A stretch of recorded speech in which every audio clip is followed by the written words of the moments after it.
The 2025 NFL season is right around the corner, and for IDP managers, we have to lock in. We have to be prepared and ready for what to expect when it comes to the projected starters and the projected deployments of those starters so that we can set our expectations for what they all can be for IDP. I'm John Macri, and for this episode of the PFF Fantasy Podcast, IDP Edition, we will be going through all of the projected starters and potential usages for our 2025 IDP linebackers. It's going to be a big one, so buckle in and let's get it.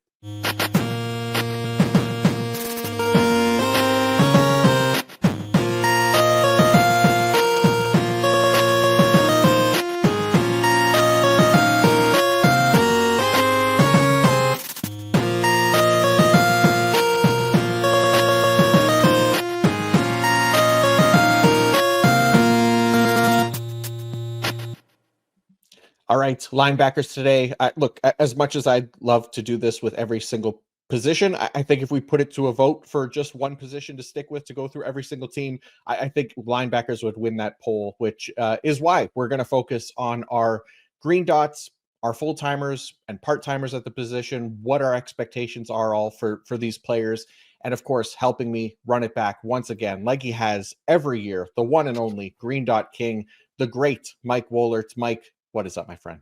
What's up, Macri? How's it going? How's your summer been? It's been good. It's actually been, it's pretty decent. It's busy and stuff with all this football stuff. NFL never stops, but it's been all right. How about you? I just can't believe it's August and almost end of August, and I don't know where the summer went, but it's football season. I can't believe week 3 is the end of the preseason, and then rolling right into week 1 in a couple of weeks. Yeah, it's crazy, man. I mean, but we're recording this on the day before preseason week 3. This will air on the Friday, so there will already have been preseason week 3 games. It's flying by. And you look, this week 1's going to be here. We're going to be setting our lineups. We're going to be going through waivers, all that kind of stuff. But most importantly, right now, it's fantasy draft season, right? For 2025 redraft leagues. Everybody's in on it right now. This is where the bulk of our fantasy drafts are going to take place. So for us, what we're going to do for this episode, we're going to go team by team. We'll just do it in alphabetical order. So I'm not going to make like timestamps for every single team. Just know that if you're looking for a specific team, there'll be an order from Arizona all the way to Washington. And what we'll kind of do is provide some thoughts on each linebacker core for each team and what we're maybe expecting usage-wise, how we're treating / ranking them for IDP, and hopefully that'll help you guys have a better grasp on the position as we head into the most draft-heavy weeks of the year, and then are ready and locked in for week 1. And then after that, I mean, we'll adjust because as we know, week 1 presents a whole new slew of changes that we have to sort through, right? But for now, at least, we're going to focus on our IDP draft options and potentially players you might make a play for, like on waivers, even before the season starts. So, Mike, let's get into it. Let's start with the Arizona Cardinals. Tell us about their linebacker core. Oh my God, Arizona. So you and I are pretty close. You and I are a little far apart on the ranks. It looks like you have him as your LB 28. I have him in my tier 4 at about the LB 52, mainly because of his tackle efficiency. I've seen him in Cleveland. He's just not really that high efficiency tackler. I think he had a 9.8% tackle rate. He was in the 9s last year. I know Arizona runs a relatively zone-heavy scheme, which normally puts you in a good spot, but Wilson has just been okay in coverage, and I don't know. I still see him more as an LB3, LB4. If you're in a shallow league where you're maybe starting 2 or 3, I think he's somebody you don't necessarily need to target in drafts. As far as the LB2 goes, I think it's one of those situations is just because you can doesn't mean you should. Akeem Davis-Gaither, I thought he was going to be pretty, he looked to be kind of a good free agent acquisition. Then they bring in, they draft Cody Simon. Now they're using Owen Popo again during the preseason. And it's all been really bad. Gaither has been okay, but his coverage has been awful. Just as out of position. And it's just one of those things where if you have a bad coverage grade and the rest of your play goes down, he's not safe. He's not a safe bet. It's one of those things where, like, when you have an elite linebacker and they've got, some bad grades, it's like, okay, well, it's Roquan Smith. He had a 20 grade. It's going to happen. Davis Gaither's not that elite player. So he's just someone that I thought was going to step in, have a full-time role, but I'm not seeing it right now. So he's in a battle with Papo. Simon's a rookie. Last week, when your highest graded player was Michael Walker, you are in a really bad situation. So Mac Wilson is probably the only one that I'm targeting, just because he does have the green dot, and that does essentially assure him a 100% 3-down roll. The other two, I'm probably staying away. I'll let somebody else draft him, just because with the linebacker position, if he does falter, one or two other guys are going to run up. So for Arizona, I'm just targeting Mac Wilson, and even with that expected tackle rates, I'm probably staying away from the LB2 position in Arizona at this point. Yeah, it's a weird group, right? Like, because Mac Wilson, like you said, the tackle rate, everything last year was way down compared to the average linebacker, right? But he also spent like a ton of time on the edge and rushing the passer last year, so that just naturally is going to bring that stuff down, right? But yeah, I guess my hope for him as like just an LB3 this year, just playing that full-time role, playing just a typical off-ball linebacker role, like if he could just be average as a tackler at the position, I think that's good for what we're going to be looking for in our LB3s in drafts and things like that, and guys that we can get relatively cheap. And with Akeem Davis Gaither, I mean, it's likely a 70 to 80% snap roll if he's going to be the LB2 there. It's fine for deeper leagues, but he was my favorite Arizona linebacker coming out of like the draft, right? And then just now he's more just a deep league option. Mac Wilson is that top option. So it's not a great situation, and Mac Wilson will have to find out how it goes. But I mean, look, it's not a guarantee that Mac Wilson's going to be a good IDP. I don't have him ranked that he's super high. I think LB3 is the range for me, and if he can hack it for an entire season, he can definitely outperform that range as well. But really similarly to Zach Bond last year, right? Like Zach Bond, before he broke out, utilized as like a part-time edge / linebacker hybrid for the most part, and then boom, he was LB1 across the board, right? So is that Mac Wilson's fate? Look, no, probably not. But I'm fine spending kind of the late draft capital on that potential, basically. Yeah, Arizona is looking like it could be more of a nickel 2 linebacker defense, so that does bode well for the LB2. But we don't know the usage of the LB2 on a weekly basis. I mean, one week it could be Gaither, and the next week you could see Papo get it, and then there could be a rotation throughout the course of the game, depending on the situation. And so, it's a linebacker friendly defense, just with no IDP friendly linebackers.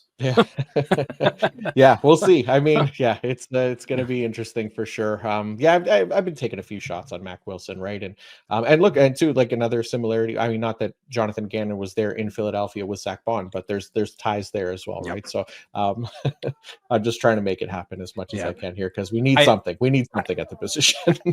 I did actually do it, and it pained me to write it. I wrote an article about zero linebacker. He's a good zero linebacker. That's what he is. Yeah. I mean, if you're going edge heavy, or if you want to go edge heavy and go with those high tackle defensive backs, Mac Wilson is a great zero LB target. Yeah. I mean, we're in a draft right now where it's IDP only. You could start potentially 5 linebackers, and it's a tackle heavy league, so linebackers come flying off the board, right? And that's where somebody like this could really pay off, because he's not somebody that a lot of people are in on. So all right, but that's enough about Arizona. Let's move. Jeez, we just spend 9.5 minutes on Arizona. Good God, give or take. Yeah, we got about 4 hours left. Let's go to the Atlanta Falcons now. So it's Caden Ellis, it's Divine Diablo. So Ellis, we know, is in a great spot to be a full-time linebacker. The only thing here is just how much of his usage potentially shifts from last year, as they do have a new defensive coordinator in Jeff Ulbrich coming over from the Jets. So Ellis, last year. He did get a lot of pass rush usage late or all of last season that led to a decent 5 to 6 sacks or whatever it was. And, there's no guarantee that he maintains that upside again, I guess, this season with a new defensive coordinator. So that's the something to keep in mind. And the other part of it is that Ulbricht's scheme was a lot more man heavy than what the Falcons were last season. They were a top 5 team in the league, Atlanta, last year in zone coverage.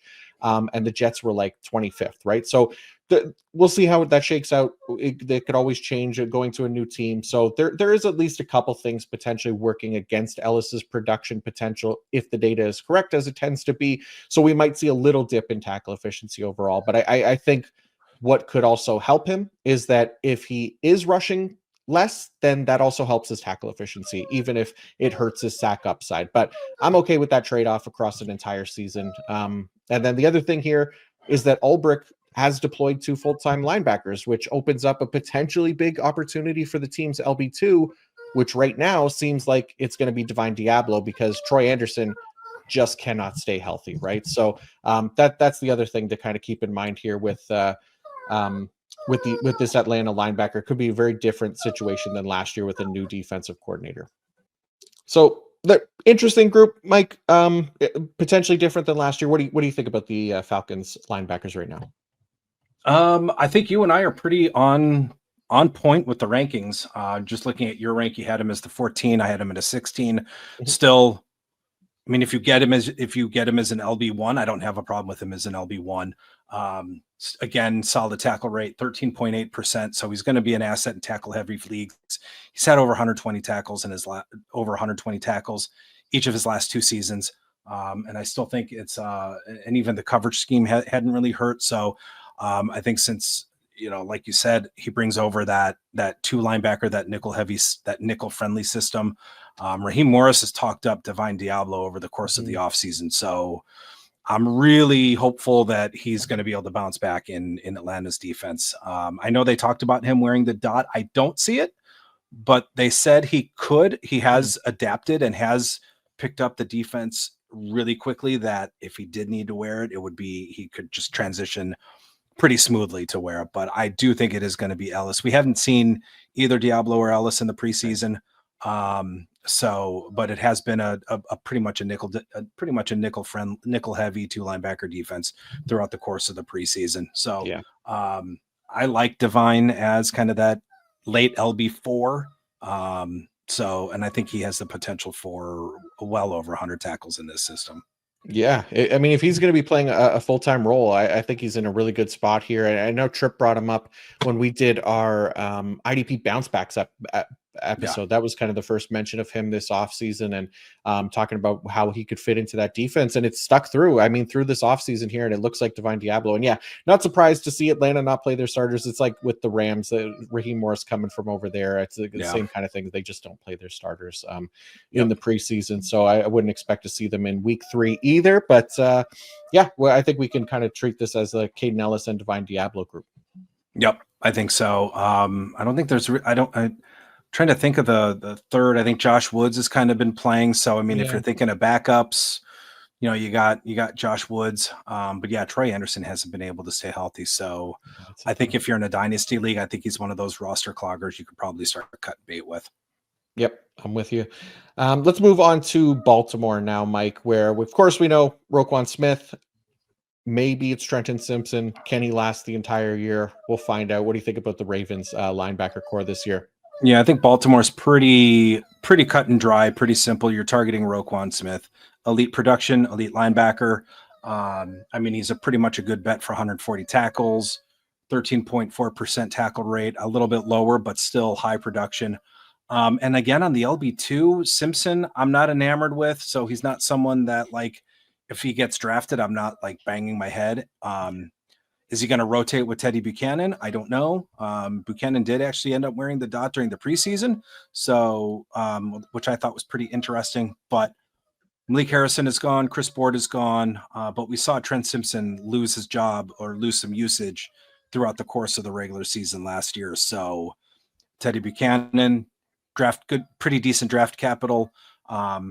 Could be one of those midseason waiver wire pickups if he actually ends up performing in practice. does what he's supposed to do during, if he comes in, could end up kind of eating into some of Trenton Simpson's snaps. So not someone I'm going to be actively targeting. For me, it's pretty much Roquan. Simpson maybe as an LB5, LB6 if you're really in a deep league. Yeah, that's kind of what he is, right? I think we kind of have to assume like it's going to be a short leash for Trenton Simpson again, like after what we saw with them last year, and just kind of pushing him down the depth chart and eventually phasing him out of the defense by the end of the season, right? Like I think they're playing him now because there isn't, any experienced options on the team. But like you said, I love Teddy Buchanan. We talked about him when we did our rookie IDP sleepers episode back in May, right? And he was a favorite of mine, and I still think that he can push for that role.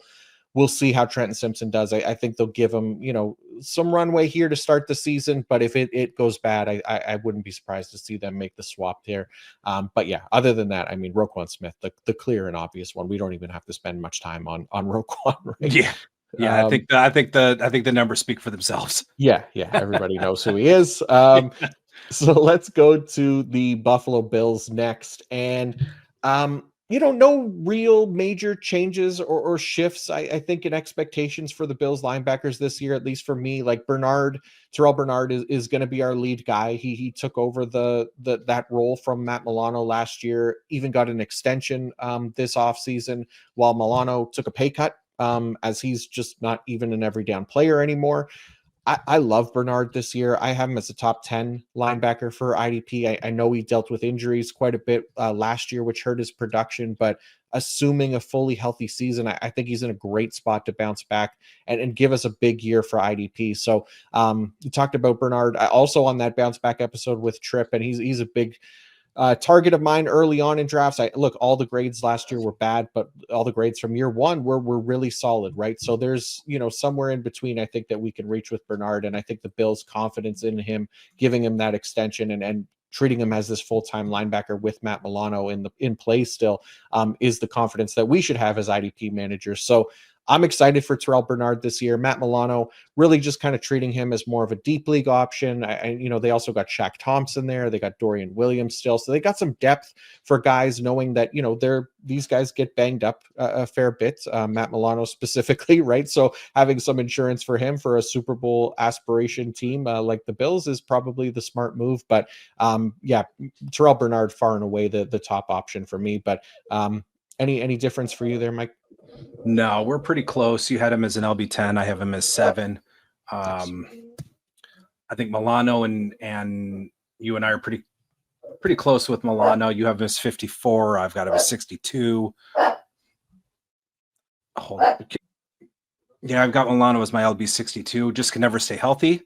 Always seems to suffer something, whether it's a pec or a knee or something. It's not a high efficiency tackler either. He's usually in that mid 9 to 10% range. But he does contribute some big plays here or there. I know he's been a high tackle for loss guy, but in terms of tackles or anything like that, I just think I think he's an afterthought at this point. Yeah, it's deep leagues only, right, for Milano at this point. I know, he had his time as a IDP starter for us back in the day, but like you said, just can't stay healthy, hasn't really been that effective. So really just looking at him for deep leagues unless he shows us anything different once the season gets going. Yep. Let's go to Carolina now, where there's been some changes. Obviously, they released Josie Jewell, and they have handed the green dot to Christian Roseboom. So what are you thinking about this Carolina linebacker core? Yeah, all of a sudden Roseboom went from a fade to kind of a sleeper. Yeah. The Josie Jewell release was a bit of a surprise. I know he'd been dealing with some concussion. So, but yeah, with Roseboom, I know you have him. You look like you had him as LB26. I've got him at the top of tier 3. I think there's still a few linebackers that I'm still would rather target, but does have the green dot, which is huge. I mean, that's a 3-down roll right there. The only thing is Carolina, weak linebacker depth outside of Roseboom and Trevin Wallace.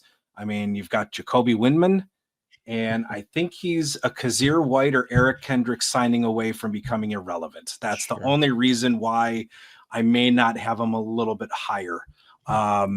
So, there's still a few names that are looming in free agency that could really just put the kibosh on some of these IDPs and their value. And like I said, Kazir White and Eric Kendricks are 2 of those guys. But 16.1% tackle rate in almost a less than 70% roll. A similar zone scheme that in Carolina that I think they ran in LA. So it should be about a 78% zone rate. So that, again, very tackle friendly. And then you have Trevin Wallace, got him at, LB 50. I'm in the same spot, mid tier 4, LB 46. Same thing. He's Wallace is a free agent signing away from kind of becoming irrelevant. So, kind of in that LB4 now. I've kind of moved him down a little bit. I know they liked him coming out of the draft, entering his second year. I still think they have some hopes for him. So the fact that they haven't gone to the free agent streets to sign someone like Kazir White or Eric Kendricks kind of tells me, all right, these are the guys we're going to roll with, and we'll just kind of let the chips fall where they may. So I think Roseboom is an LB2, LB3, but like I said, he's a free agent signing. They're a free agent signing away from being irrelevant, but good scheme, IDP friendly scheme. Trevin Wallace, like I said, kind of that LB3, LB4.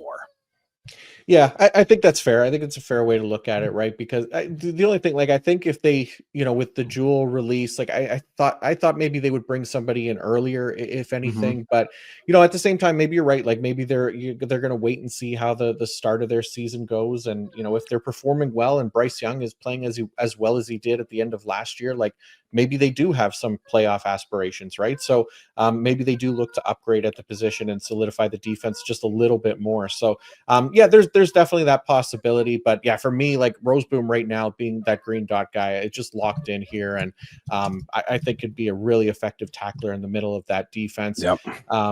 And yeah, I mean, Trevin Wallace, more of a part-time guy. Again, he's another one of those deep leaguers that we're looking at, not necessarily somebody that we have to be drafting, but somebody that could be a fill-in for us in those deeper leagues. But for now, here comes the boom, right? We bring the boom, and this will be boom, not doom, all those kinds of things. But yeah, kind of like Christian Roseboom as a nice one of those kind of LB3 type flyers.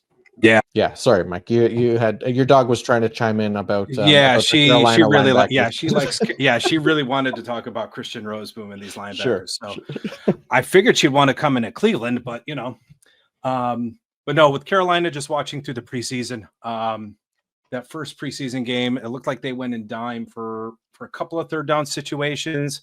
So if that's going to be the case, you're probably looking at maybe an 82 to 85% snap rate for the LB2. Even last week, not really many changes, still running nickel as a 2 linebacker defense. So, but again, it's not a sexy group of linebackers. And it just, at a moment's notice, it's just one of those things where if play starts faltering and you're looking at the grades and in most instances, the PFF grades and the other grades, they don't lie. They're pretty close. So I think, just the LB2, I think, is just maybe a little bit of a buyer beware at this point. Yeah, I think that's fair. I think I'm just kind of expecting the same kind of role for Trevin Wallace as what we saw last year, and just hoping that maybe Roseboom can hit for us, hit big. But again, like you said, there's absolutely risk there as well. So let's move to Chicago now, and this group has been the same for maybe 3 years now. It feels like I think around there, right? It's Tremaine Edmonds, it's TJ Edwards. We of course know, TJ Edwards is our preferred pick given his history. Well, Edmonds, for me, as long as he remains as inefficient as he's been, he'll kind of always be on the low end of full-time linebackers for me in the rankings. I mean, YouTube viewers can see it on the screen here, but Edmonds ranked dead last in tackles versus expected last year, 48 tackles below expectations last season. So he was leaving close to 3 tackles per game on the table, which is a brutal mark to hit right now. I am curious to see how Dennis Allen coming in changes that scheme, if at all. I do think there'll be a man-heavy defense still. But one of the things that I was concerned about was potentially less than a full-time role for maybe a TJ Edwards or whoever was going to be the LB2, if it was him or Tremaine Edmonds, because that was a common theme with Dennis Allen's defense from what we saw on that super small sample in the preseason. Though with both players out there, it doesn't look to be the case. Both of those guys were out there, played 100% of the snaps. but that was also just 3 snaps, and Three it's also snaps. just the preseason. So I'll be looking for it, come week 1, just to make sure, but it's not one that I'm truly worried about, which is why I have TJ Edwards as my LB12 this year. I still think he could be much better than Tremaine Edmonds, and I think he could be even better than what he was last season. Last year was really kind of the first time we saw him dip below his tackles versus expected numbers, and well below at that point too. So he's typically been somebody that's always able to deliver a much higher mark in efficiency. So I still believe in TJ Edwards, and then hoping for that week 1 usage to come through and look okay. But how about you? Where are you at with this Chicago group? Pretty much spot on. Not really too much to add there. I mean, the Bears have been, I think it's going to be a little bit more of aggressive defense. I know they look to be a little bit more aggressive in getting after the quarterback. Is TJ Edwards going to be kind of that Demario Davis, is going to be like the pass rushing inside linebacker? But yeah, I think Edmonds, did we see his ceiling in his rookie year? Because it's all been downhill since his rookie year. So yes, like you said, it's TJ Edwards, and if I have to choose Tremaine Edmonds, I'll probably go with a different position. Yeah, I think that's fair. So let's go to where you're at, Mike, and we'll go to the state of Ohio now and start with the Cincinnati Bengals here. Logan Wilson, we know he's been kind of the long LB1 there, and a new LB2 in Cincinnati, potentially, in Demetrius Knight Jr. What do you think of this group? Yeah, pretty, good group. Hopefully, Jermaine Pratt went to Vegas. Bengals brought in Oren Burks, but it doesn't look like he's going to be any type of threat for any significant snaps on any of these two. Logan Wilson is he's slow and steady, going to win the race. A dependable tackler, green dot guy. So you got your 3-down roll. He's never really been a top 10. He's always just muddled and hovered around that LB 15, which is really odd. It's just injuries has kind of always derailed what could be a productive season, because his tackle rate, kind of a borderline elite. He's been around 14%. So it's those injuries and snaps that always have kind of brought him down a little bit, but has always hovered around that LB 15. I think his highest finish maybe was an 11, but again, he's a 3-down guy. That's, what you need. And, again, relatively IDP friendly scheme, but we'll see how Al Golden utilizes his defense coming from Notre Dame. I think he ran a similar scheme with Notre Dame that he'll probably run with Cincinnati. So that's kind of what I'm projecting with. But yeah, it was good to see week 1 rolled out their first team defense, and it was Logan Wilson and it was Demetrius Knight on nickel. Oren Burks came off the field in those situations. So I think right now, I think you might be looking at Knight as I think an LB3. I know with rookies, it's tough to project because the last few years we haven't really seen like a full-time rookie emerge at the beginning of the season. It's always been kind of middle of the season where it's kind of like things maybe click or they're getting more of the snaps. But it looks like Demetrius Knight has done enough. He's looked really good in camp with coverage. So I think that is what's probably going to keep him on the field. I think he had a rough pass coverage snap last week, but he's a rookie, and I think he even got rolled over in some run defense, but he's a rookie. He's going to have those. He's going to, I think they're just going to let him learn trial by fire. But I think an LB3, LB4, I think is a fair target. And like I said, Logan Wilson, green dot, 100%. But Oren Burks might want to have, kind of dialed up as a potential waiver wire pick in the event of an injury, or even if Demetrius Knight, has kind of that rookie wall and maybe loses some snaps. So I liked what he saw. I liked his tape in South Carolina. I think he brings a lot of upside. I think he brings a lot of speed, a little bit more speed than what Jermaine Pratt had. And I think he's a good fit in Cincinnati's defense. Yeah, he's a fun one. I really like Demetrius Knight. I think he could be a really strong IDP for us right out the gate. And you're right. Like, we'll see what exactly the usage looks like once the season gets going. But in the preseason, at least, it looks to be really solid for Demetrius Knight as that LB2 in Cincinnati. And somebody that, if he's going to be playing a full-time role, he's somebody that, at cost, I would much rather have like Demetrius Knight than a Logan Wilson. Logan Wilson, a fine player. His job is safe. But he is really kind of just that LB2, right? And, you know, that could change any year with some positive variance in the big play department. But I really think that Demetrius Knight could be a really strong tackler for us and just as effective as a full-time player as Logan Wilson, and he comes at a much lower cost. So yeah, definitely interested in the Bengals linebackers and Demetrius Knight as a rookie, especially. So Mike, let's stick in the state of Ohio. And I can't wait to see if you did anything special for the Browns. Man, I just centered him nice and big there. Okay. Yeah, it's Carson Schwessinger season, man. I couldn't not let you lead off on this one. Tell us about your Cleveland Browns linebacker situation. So he was definitely one of my favorite IDPs that I evaluated over the course of the offseason.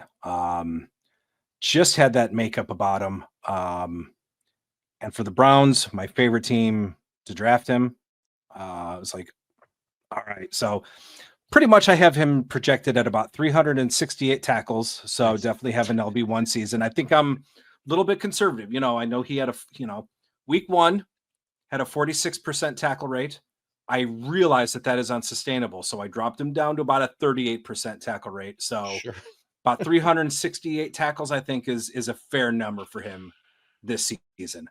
So, but no, this was one of the bigger, I think this was one of the bigger green dot situations to watch because one, JOK already gone for the season. I think even before the draft already declared out for the season.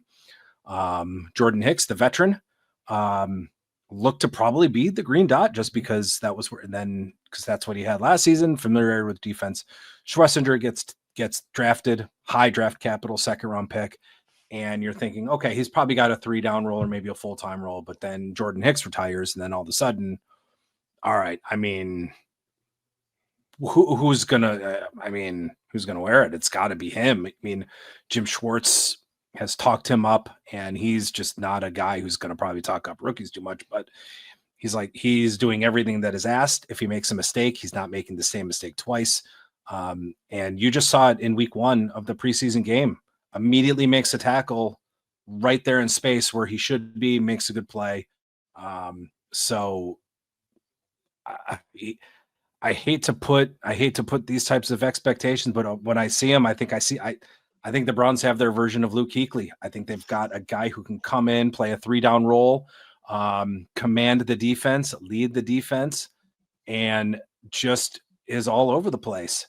And again, I know that's high praise. I know there's some improvements he'll probably need to make in coverage, but that's what I see. I see that quarterback of the defense, and that's really what Luke. When you strip away all of his production, and when you strip away his credentials and what he did, that's essentially what Luke Kuechly was. He was the quarterback of the defense, and he just seemed to know where things were, where the play was.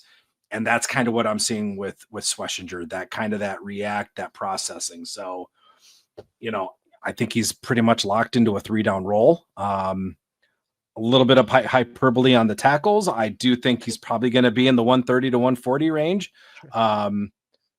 But it does look like it could be a nickel 2 linebacker defense. Jerome Baker does look like he's probably going to be the 3rd linebacker. And it does look like Devin Bush is that 2nd linebacker alongside Schwessinger. The only thing with Bush is he has some legal issues I think he's got to deal with that I think is coming up. So that's something to keep in mind of. But I think they do like Mohamed Diabate, so there could be some rotation at the LB2 spot. And I know they do run 3 linebacker a little bit more at a higher rate than most defenses. So that base 3 linebacker defense. So, but for me, it's Schwessinger, and I'm leaving the draft happy.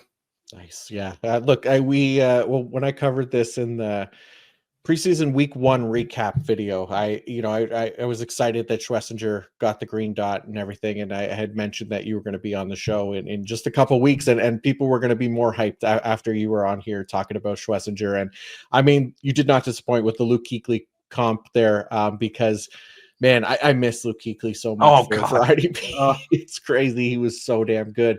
So if we could get anything close to that would be so sick. But yeah, man, Schwessinger, crazy tackle rate in college, just absolutely insane, that 18.8%, or Mhm. whatever, however you're counting it. But yeah, I guess a little surprised that right away they gave him the green dot, right? Like I thought, just because of like Devin Bush's familiarity with the defense, or Jerome Baker's experience being a full-time linebacker in the NFL, I thought maybe Schwartz would give it to one of them first. But man, for Schlesinger to come in right away, a guy that doesn't have like a ton of starting experience coming out of Mm-mm. college, right? Like just a Yeah, that 1 year was his first. starter. He was a 1 year starter, but he wore the dot with UCLA. Exactly, So, right? and I think So, he's an engineer, so he's super smart. wow, there you go. So, I think he had an engineering degree or did something with engineering. Super smart. So, Yeah. for him to be, so I think that also didn't hurt him.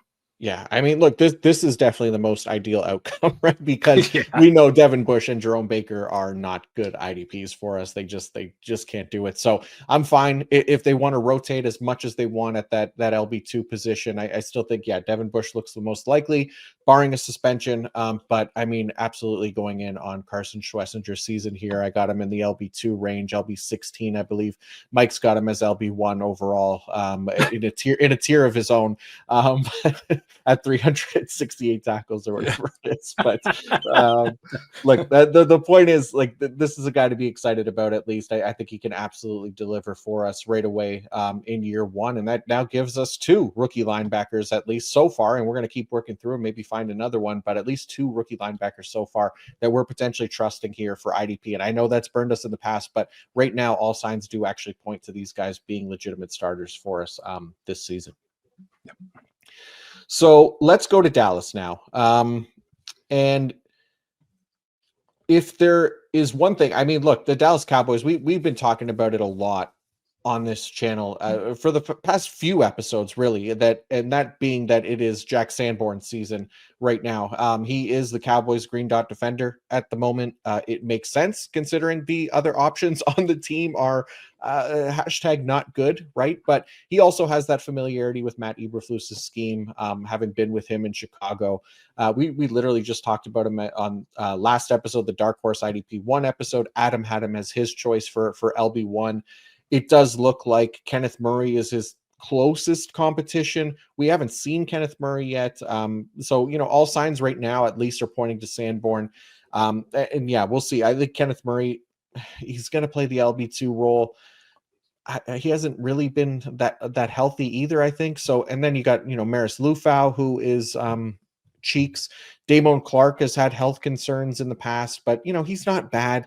Basically, whoever it ends up being, I think in that LB2 role is a likely placeholder for DeMarvion Overshown, who isn't expected back until around Thanksgiving, right? So there is a lot of weeks there that this LB2, whoever ends up emerging, I think Kenneth Murray is the favorite right now. Like, I think there's some value here. I think we could see a close to a full-time role. So, deeper leagues, look, Kenneth Murray, again, another guy that hasn't been the most effective IDP for us, but deeper leagues, you might not have, better options once you start getting into that LB5, LB6 range.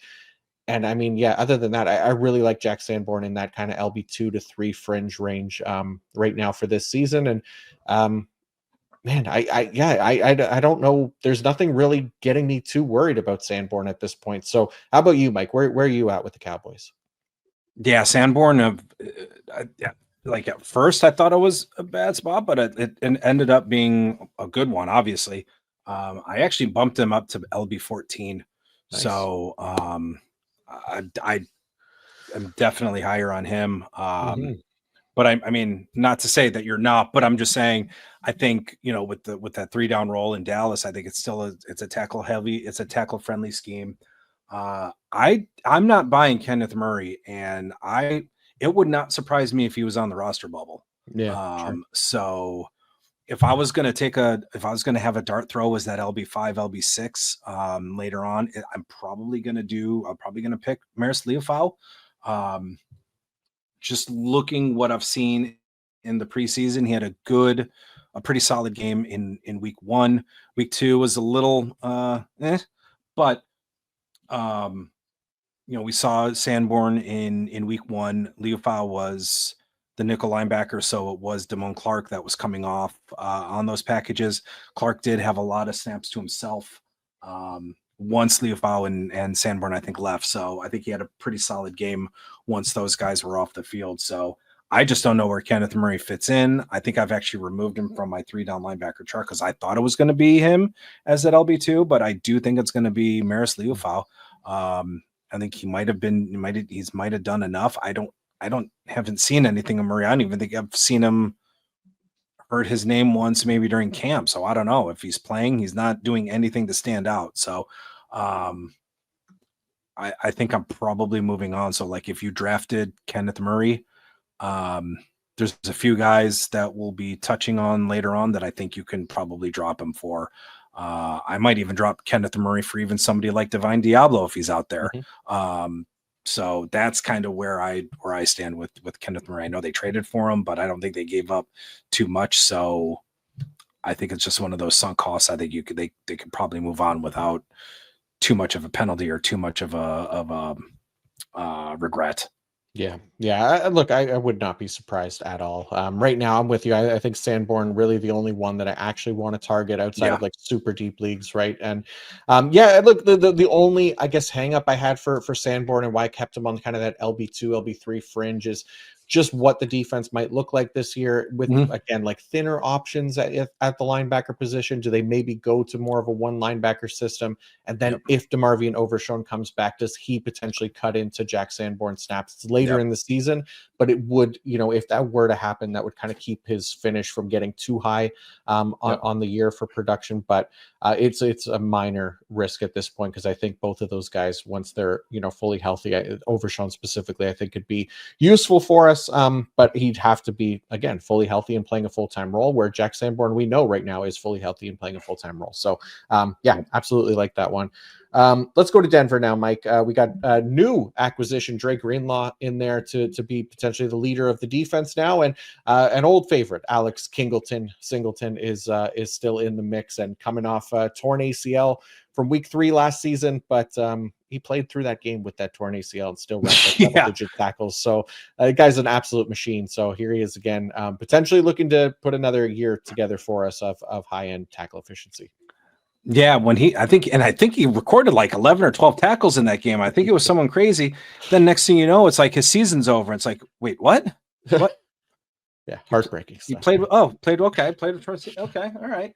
I'm actually surprised you had him as 21. I'm actually surprised he wasn't your LB1 or your LB and LB5. So I have him around the same area. I have him around, that LB24. So I think if he's someone that is being slept on and you can get him as an LB2, LB3, obviously we've seen a high tackle rate from this guy, 17, 18, 19%, an insane number. And he's playing a full-time role. So it's not like he's playing, 500 snaps or 600 snaps. And it's this, he's getting the efficiency. He's playing a full-time role and having this tackle efficiency. But we'll see how he looks after the knee. I think sometimes these injuries can be a mental thing. So we'll see how he adjusts and how he plays on the knee. I don't know. I think as far as why maybe I have him down a few spots, maybe outside of the top 15, top 20, we've seen what Dre Greenlaw can do when he's healthy. He can eat into Singleton. He is a legit threat to Singleton's tackle share. Sure. So, he is a legitimate threat for 120, 130 tackles if he's healthy. Greenlaw and Warner were such a fantastic duo. So hopefully, he can bring kind of that same play and stay healthy too. He's had just been bitten over the last couple of years, but yeah, I think he's a legitimate threat for tackle share, eating into his share with Singleton. But outside of those two, I think Justin Sternid's just a guy. Drew Sanders can't stay healthy. And outside of that, I don't even know who else they have. So I'm not even too worried about it. So, but yeah. And I think I do have Greenlaw right around 25. Yeah. And I think a lot was overblown with Greenlaw's hamstring, or I think in February, March, they were talking about a hamstring that was going to knock him out for a while, but I think that was overblown. So I think these are two guys, Singleton and Greenlaw. They don't need snaps. They don't need reps. You can just put them on the field and they'll know what to do. So I have no problem with either of these two guys as your LB2. And obviously Singleton carries tremendous LB1 upside with his tackle efficiency.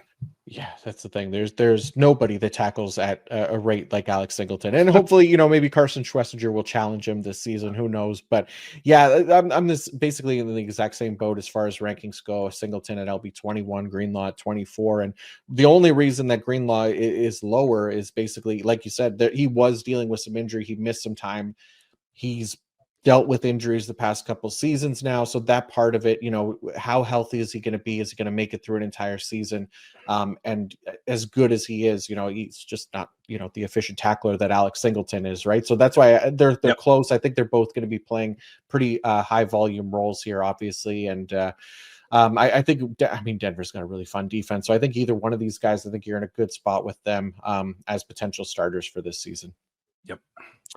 So moving on to Detroit. Right now, I have got Jack Campbell as my LB7. I love Jack Campbell this year. I had him we talked about him in the breakout episode. We've talked about him quite a bit. Now, we've been fooled with this group before, but I'm much less concerned with Jack Campbell's role heading into 2025. He took on that full-time role when Alex Anzalone was out last year, and he really never looked back once he was in the lineup. That role continued into the playoffs when Anzalone was in the lineup, and Campbell didn't miss a single snap for that latter stretch of the season. So now you have also the confidence of the coaching staff coming out and saying that this is Campbell's defense this year. Anzalone, he's dealing with some, contract stuff. He wants a new contract. Like, again, all signs really point to Captain Jack here being a locked-in weekly IDP starter for us. He's one of the best performers in tackles versus expected over the last couple of years, playing in a man-heavy defense as well. For the most part, he's still ranked 95th percentile in tackles versus expected. So if Kelvin Shepard, coming in as the new defensive coordinator and taking over there, starts skewing towards some more zone coverages, then Campbell is a great bet to outperform his current projection and his ADP. And it's why I have him inside that top 10 this year. I think he can have a massive season. So I'm really excited about Jack Campbell. Alex Anzalone, we know what he is, that LB3, LB4, especially if his role is not going to be full-time anymore. Then, there's a big downgrade there, but excited about Captain Jack. Where are you at with him? I've got Jack as my LB9. So pretty much right there with you. High hopes, high projections for him. So if they do, like you said, if they do kind of switch to that a little bit more zone, but he just seems to he's an Iowa linebacker that is around the ball. Which actually, speaking of Iowa, I'm surprised I didn't bring up one of my guys with Higgins, but anyway, but yeah, Alex Anzalone seems to be complaining, and I know Dan Campbell kind of rubs me as a guy that isn't going to put up with stuff like that. So I don't know. He seems like, hey, it's either about the team or you're not about the team. So, like you said, they gave Derek Barnes an extension. So is that going to eat into some of Anzalone's snaps throughout the course of the season? Is he going to be the one that comes off in nickel, and is Barnes going to be the nickel linebacker, and is Anzalone just going to play base? So we don't know. We're kind of making those assumptions, but yes, I've got Anzalone as my LB in the LB 40, probably tier 4, tier 5 now. A few other targets I'd rather have than Anzalone at this point. So he has gone from Thor to wannabe Thor, and he is no longer worthy. So Mjolnir will no longer be able to carry Mjolnir for the remainder of his time in Detroit. That's it. Yeah, it's passed on over here for Jack Campbell. Captain America has picked up Mjolnir, and now he is wielding it. It's his team now. So let's go to Green Bay next, Mike. And we got Quay Walker, and we got a favorite breakout candidate in Edgerrin Cooper heading into year 2. What do you like about this group? Yeah, Quay, it is funny. Quay has been kind of left for dead, but I still think he can be productive. You had him as LB 23. I have him as 27. So I'll be interested to see how he performs, because he's playing for a contract now. Green Bay didn't pick up his 5th-year extension, so we'll kind of see what motivation he has. Whether playing for either a contract extension or maybe for auditioning for a new team. So I still think he can get to that 110, 115, maybe 120 tackles. So I still think he can be productive, but yeah, I'm all in on Edge. I think when I ended up finishing my actual projections, I think he ended up being my LB3 in projections, Hmm. which was a little bit surprising, but he's one of those guys that when you look at his tape from last year, high tackle for loss guy, high motor, just seemed to be around the ball when he's on the field. You can see him pop when he's on the field. You see, oh, okay, that kid can play. So I have him as my LB8 overall when you take a look at it. So I do have him in that tier 1. So I'm expecting big things from Edgerrin Cooper. I think I had he was a big fast draft target for me when we were in those best ball fast draft targets. So I just think he has so much more upside, in my opinion, than Quay Walker. So I think big things are coming with in Green Bay's defense.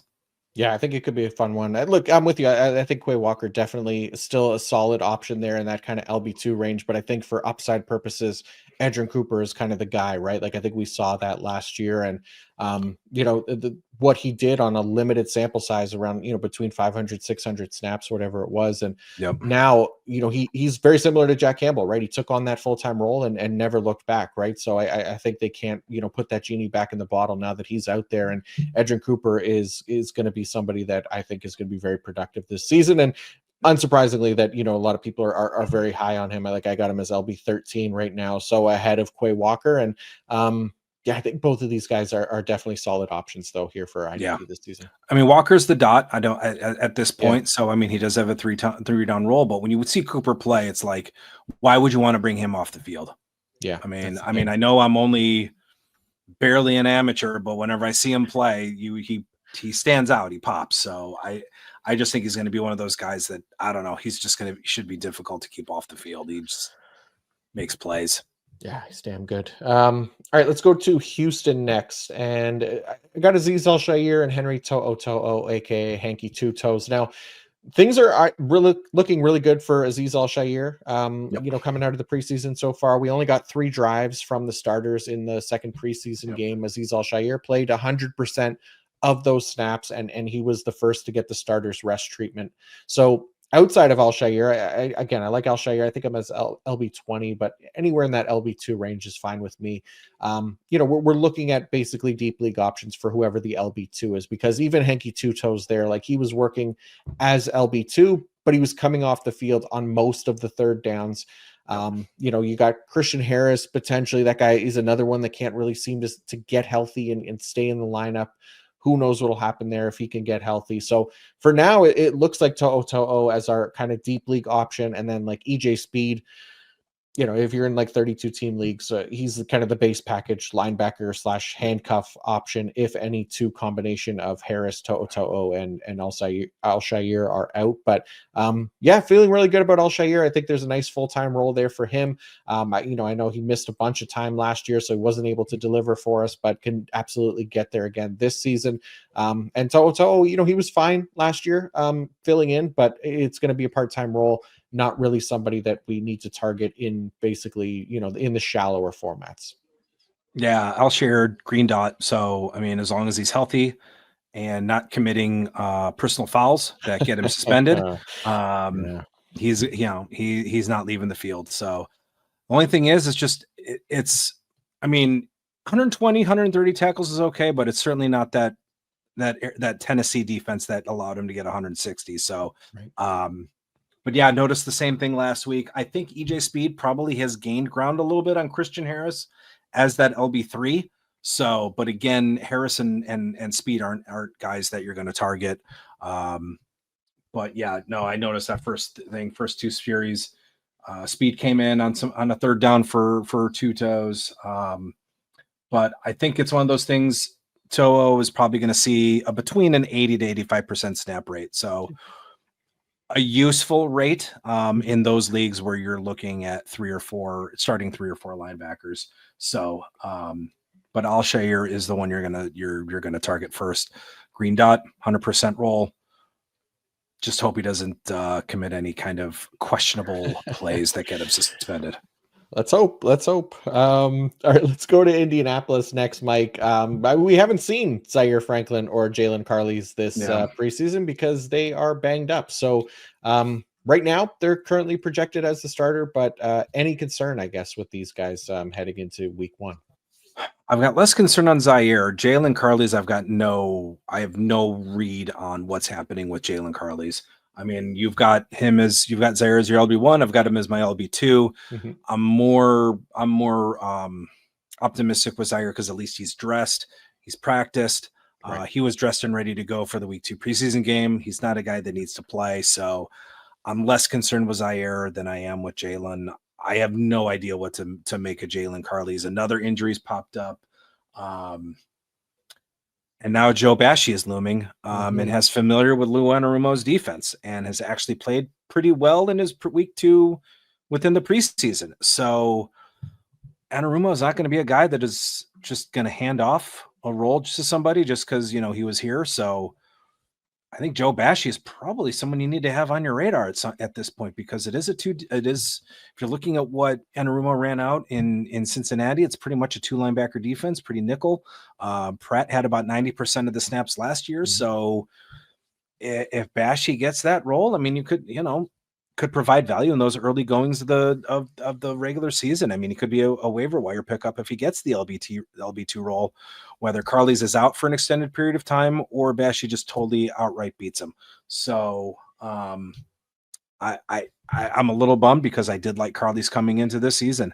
There was no, they didn't do anything. Colts didn't do anything in the draft. They didn't do anything with free agency to address the position that would cause you to, double take on Carley's. So, I've kind of bumped down my my expectations just based on what's, injuries suck. They're a part of the NFL, and there's never a good timing for injury. But when you're trying to win a role with a new coach and you can't get on the field, then that's a little bit of a problem. So, but just looking at their defense, looking at their defense, it looks to be a nickel 2 linebacker role. Bashie's worn the dot, so that does signify some comfortability with those two. So I'm proceeding. I hate to steal for you WWE fans, I hate to steal a line from Naomi, but proceed with caution with Jalen Carley's. Yeah, I'm with you. Proceed with caution. Yeah, congratulations to Naomi, who's pregnant, right? Yeah. I saw that. Announced it the other night. Yeah. So look, the thing is, Jalen Carley's right. Like he needs the reps. He needs to stay healthy to have this role, and that just hasn't been the case, right? Like this is an inexperienced linebacker. He's not familiar with Lou Anarumo's scheme, and he just hasn't been healthy and out there. So he was kind of that fringe LB2, LB3 for me this year. And for sleeper leagues, he was obviously much higher than that because he had that defensive back eligibility. Now, if you're on sleeper, I don't think you have to drop him just yet, just because you don't want to lose that cheat code if he does come back like right before week 1 or something like that, and he plays the full-time role. I think you could hold him for a couple weeks, see how it shakes out. But I'm with you. I think adding Joe Bashie, however you say it at this point, is probably the smart move, especially for those deeper leagues, because there is absolutely a role here in this Indianapolis defense for somebody to be productive next to Zaire Franklin. So it seems like it's Joe Bashie. Cameron McGrone is the other option there, but I've added Bashie in a couple spots. I'm just kind of expecting Carley's to still not be up to full health. So things can change, but right now that's kind of the situation with Indianapolis. So I've kind of just tempered expectations with Carley's and moved him down the ranks here, like you said, proceeding with caution. Yeah, McGrone's always been a guy. So yeah. I don't think he's going to be too much of a threat unless just injuries thrust him into some sort of a role. That's it. So let's go to Jacksonville next, Mike. And it's Foye Oluokun and Devin Lloyd, but Foye Oluokun is the most interesting one to me. I really like Foye's bounce back potential this year. So I'll talk about it again. And I apologize for, listeners who have been tuning in all off season and have heard me talk about this. But as we get close to redraft season here and fantasy draft season, we got a lot of new people who are coming in who don't play Dynasty or aren't listening all year long. So I apologize if you've heard me talk about this before, but I have Foye ranked inside the top 10 linebackers again this year because last year was much more of an anomaly after, he posted back-to-back LB1 overall seasons. Last year was nothing short of a disaster since he was being drafted as no worse than like a top 3 linebacker last offseason. And the problem started right away with Ryan Nielsen's defense. Foye was rotated off the field on certain drives, which right away that kills that top 3 linebacker potential for IDP. Then he got hurt. He missed some time. When he came back, he started spending time on the edge for like a quarter of his snaps, which I've talked about on here before. Also a killer for tackle efficiency. So all of those things absolutely sunk Foye's IDP production. But we can't hold that against him heading into 2025 because now they do have a new defensive coordinator with Anthony Campanelli coming in, and Foye's role should snap back to that true kind of off-ball linebacker role that we're looking for IDP. So that's where I'm very optimistic about his IDP potential this season and think he can be that top 10 linebacker again for IDP.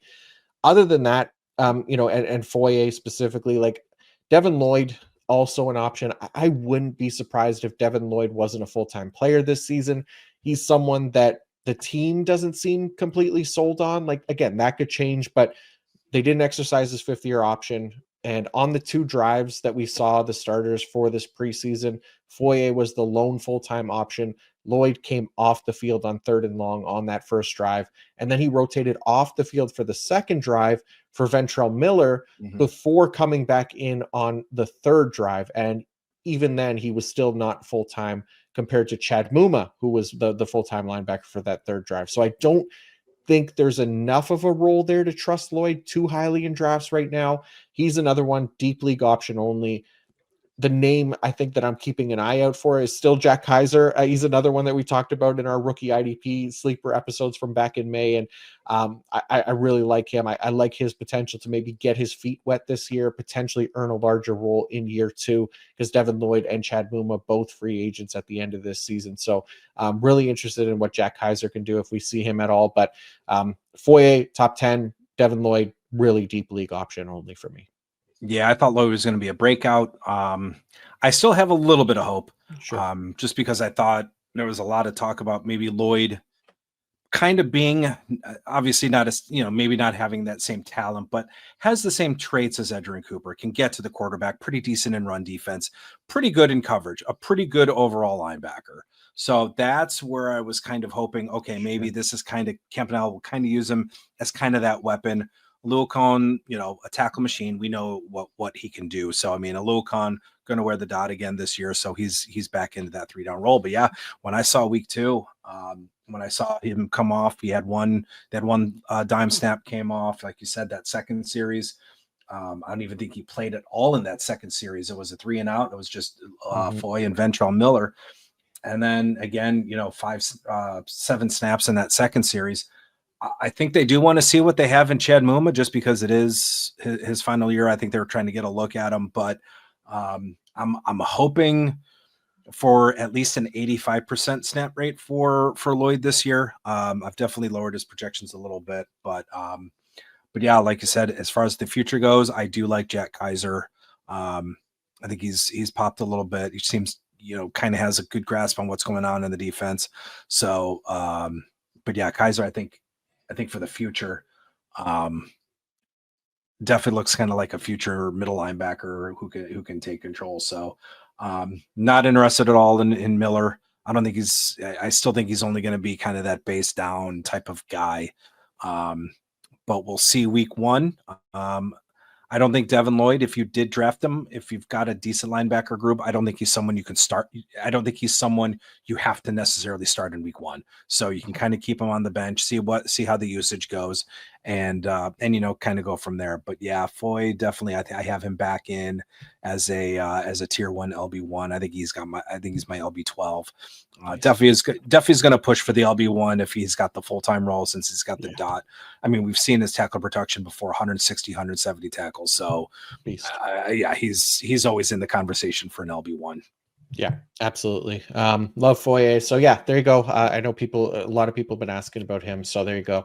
All right, Mike, let's talk about the Kansas City Chiefs linebackers now, where Nick Bolton is re-signed. He's back there as Spags' LB1.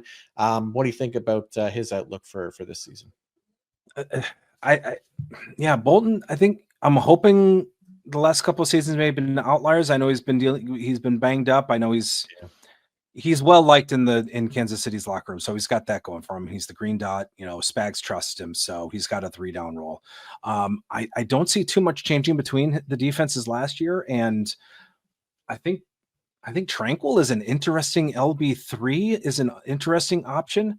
If he could see 85% of the snaps, he's a pretty efficient tackler and a pretty efficient scorer. So they've been in nickel 2 linebacker for most of the preseason.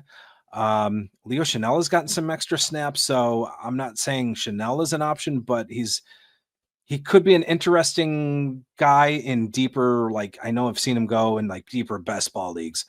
He's not someone you want to trust in a weekly league because you'll be pulling your hair out deciding which week to start him. So, but Tranquil has been relatively productive in this defense from a tackle production standpoint. So if you miss out on Bolton, you're not feeling, I don't necessarily have a problem with Tranquil.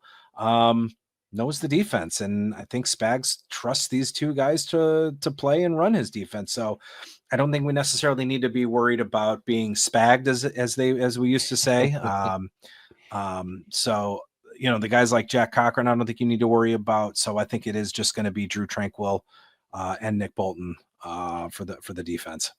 Yeah, the days of Anthony Hitchens and company and God. Ben Neiman, those days are gone. Luckily, like we kind of know what to expect at least now from this Kansas City linebacker core. It's kind of been the same now for the past few seasons. Nick Bolton is going to be their full-time guy as long as he's healthy, and Drew Tranquil is kind of the second option there coming off in certain situations, and then the base linebacker of Leo Chanel as well. So I hope that Nick Bolton can get back to his really productive days of 2022 and even as a rookie on limited snaps, that he was super productive as a tackler. We haven't really seen that the past couple of years. He's also been banged up, so would like to see him kind of bounce back this season and have a really nice year. But for now, kind of just treating him as like a LB2, LB3 type range, and Tranquil for those deeper leagues as well. Yep. Before we go any further, I do want to let you all know that this episode is presented by Yahoo Fantasy. Fantasy football is back. There is never a better reminder of that than the presence of the NFL preseason, which is always accompanied by the many, many fantasy football drafts that we take part in every year. And this year, Nate and I are playing on Yahoo Fantasy, and you should too, whether you're a first timer or a veteran making your millionth league. I've mentioned it before. I love playing on Yahoo because they not only let me play 5 separate IDP positions, but they also have the super fun rating system, just adding that competitiveness that goes along with fantasy football, and honestly just gives me an extra sense of achievement as well, holding like a diamond rating and maintaining that status every year. Just a nice little added touch by Yahoo that you can't get anywhere else. So to celebrate 28 years of fantasy football greatness, Yahoo Fantasy is dropping 28 big new features over 28 days throughout August. So to kick it off, they just dropped Yahoo Fantasy Guillotine Leagues, a killer new way to play fantasy football on Yahoo, where the lowest scoring team gets eliminated each week until there's one team left standing. With the season around the corner, now's the time to get your league together and give this new mode a try. If you're more into the classics, you could still play in a head-to-head private leagues or join a public league. So stay tuned for more killer announcements and start playing Yahoo Fantasy Football now at yahoofantasy.com/PFF. That's yahoofantasy.com/PFF. All right, Mike, let's keep her going here. We're on about a 2-hour pace. This is kind of what we expected here, for the most part when we're going through every team. But let's move on to a team that is disappointing us, just to say the least. You could tell by Mike's reaction right now on screen. I'm going to let him lead us off here and tell us who the starting linebackers are for the Las Vegas Raiders. If you've ever seen How I Met Your Mother, there's a scene where Barney is going through all of his, how should I say, rendezvous, and I think Ted jinxed him by saying something. Ted jinxed him somehow. And there's a scene where Barney and Jim Nantz are sitting together on a chair, and when Barney delivers saying, yeah, Ted says this, Jim Nantz just gets up, just shakes his hands, and kicks over a chair. And that's how I feel about this Las Vegas Raiders situation. all during the offseason and training camp, OTAs, pictures. Landon Roberts has the dot. Okay. Yeah, I know he's an 11th year player, and I know his deficiencies in coverage, and he's always been a run stopper. We know his deficiencies, that they're well documented. But okay, he finally has a chance with Vegas to get the dot. Robert Spillane is gone. Divine Diablo's gone. They haven't done really anything. I think they even made a video package for a Landon Roberts. And I don't know if this was a fan creation or if the Raiders actually created something, but there was just this 4.5-minute video. And it's like, all right, Pete Carroll, has been talking his up as the middle linebacker. And, Landon Roberts, I'm so looking forward to this responsibility. I take it as a personal challenge to improve my play, as calling the play, the green dot. I'm really looking forward to this. And then all of a sudden, Devin White gets signed. Okay. Then they get Jermaine Pratt. I'm like, okay. And Landon Roberts, even with Pratt, and I think even with he's still spotted with okay. Devin White, we know what he is. He's been living off of his couple of years with Tampa Bay, where he had 9.5 sacks, and he's just been really bad the rest of the way. Week 1 rolls around. Devin White has the dot. Roberts was in on their base along with Roberts, and then next thing you know, Roberts is coming off the field in their nickel defense. They played 9 snaps, and Roberts gets 4 of those snaps. I'm like, okay. Let's just see what happens in week 2. And again, Devin White plays the role, has the green dot. Jermaine Pratt, for whatever reason, is playing more on the edge. And Landon Roberts, again, kind of coming off the field in nickel, but it was still a tougher situation because Roberts had kind of a full-time role, and they were rolling with Pratt on the edge, and they were playing Roberts and White as kind of the traditional off-ball linebacker. Just to sum it, but basically to summarize, Devin White has once again ruined everything. To put it lightly. What I am hoping is that this is shaping up to be Philly 2.0. Comes into Philly and, gets these preseason reps and his get talks up, and then next thing you know, he's released. Right. So that's kind of what I'm hoping here, is that this is Philly version 2.0. So right now, Landon Roberts is definitely on life support. Jermaine Pratt, I'm not really sure what to make of his role. I have him kind of as the LB 41. You've got him as 53, so I'm good with that. I've got White as my LB 52 just because I don't trust him as the green dot. This is one of the few green dot situations that I'm just not even gonna lose any sleep over. It's just frustrating, but yeah. That's kind of what I'm hoping for, is that this is kind of a Philly 2.0, is that, okay, you tried, you didn't, we're just going to go with who we have. Only thing is their linebacker depth is Tommy Eichenberg didn't have that great of a game from what I saw. He had a couple of key missed tackles. He got bowled over at the goal line. He had a one-on-one situation at the goal line and just lost the rep. And then the Raiders look to make a stop, and then here comes Eichenberg to make the tackle, but he plunges the guy 2 or 3 yards, and they get the first down. I actually like what I've seen out of Cody Lindenberg. So from a dynasty stash, I think I might have mentioned him during our sleeper article, but Cody Lindenberg, I think, is a dynasty stash here. I liked what I've seen from Cody Lindenberg. He has his nose in the traffic. He maintains assignments pretty well. But as far as the linebackers, yes, Devin White is the green dot, but I'm not I'm not confident. I'm not really thrilled about it. That's the thing, right? Like I have him as LB 39. I just couldn't get myself to put him inside the top 36, in that true like LB 3 range, just because for all the reasons you pointed out, right? Like this could very well be a situation where once again, Devin White is, a potential starter, and then the team comes to their senses and they let him go. Whether that happens before week 1 or shortly after, it's absolutely almost always a risk with Devin White at this point, right? Just because he's been so poor.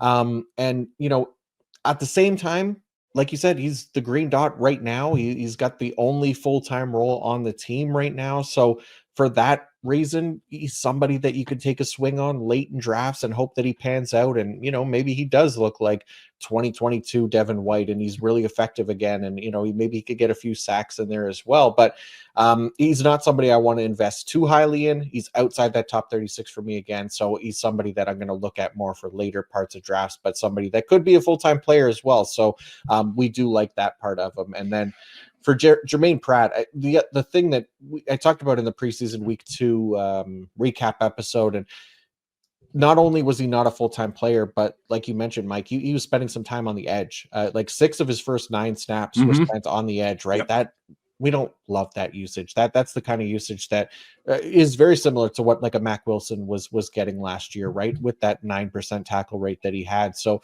that's the part that concerns me for Jermaine Pratt's outlook this season. If that's going to be his role, he's not really kind of the, even deep league option, like optimal ideal deep league option, unless Devin White gets released and then Pratt can take over that role. But right now, based on what that defense looks like, it's kind of gross. And I guess I could take a shot on Devin White late, but otherwise, not the best outlook here for the Raiders linebackers.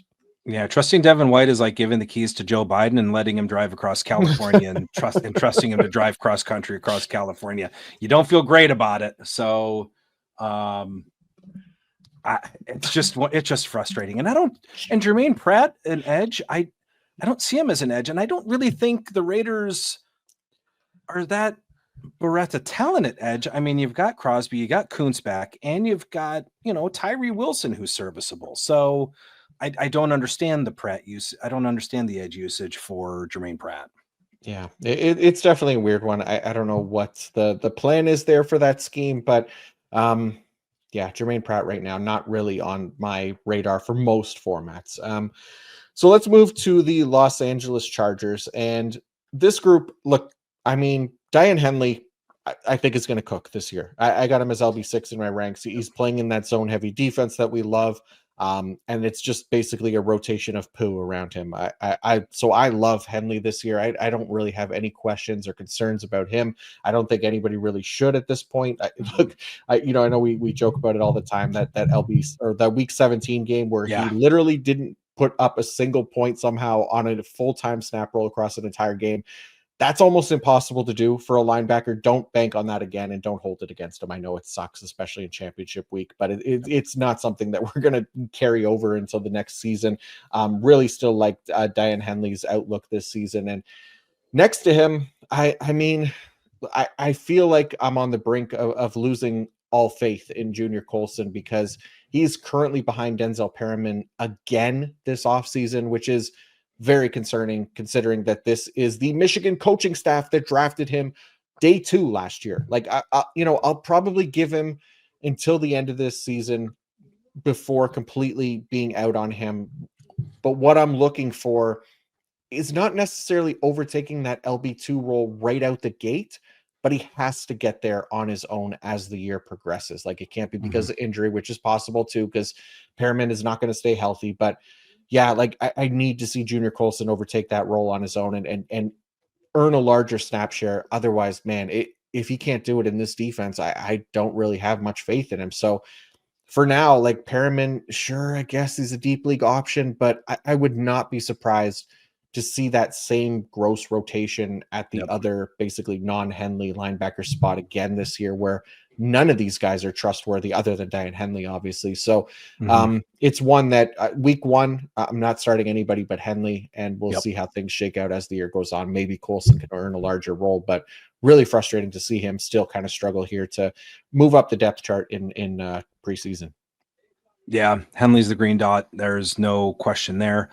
I did actually see a funny tweet from somebody saying, what if Junior Colson needed to know the defensive snaps ahead of time, the team's offensive plays to be good?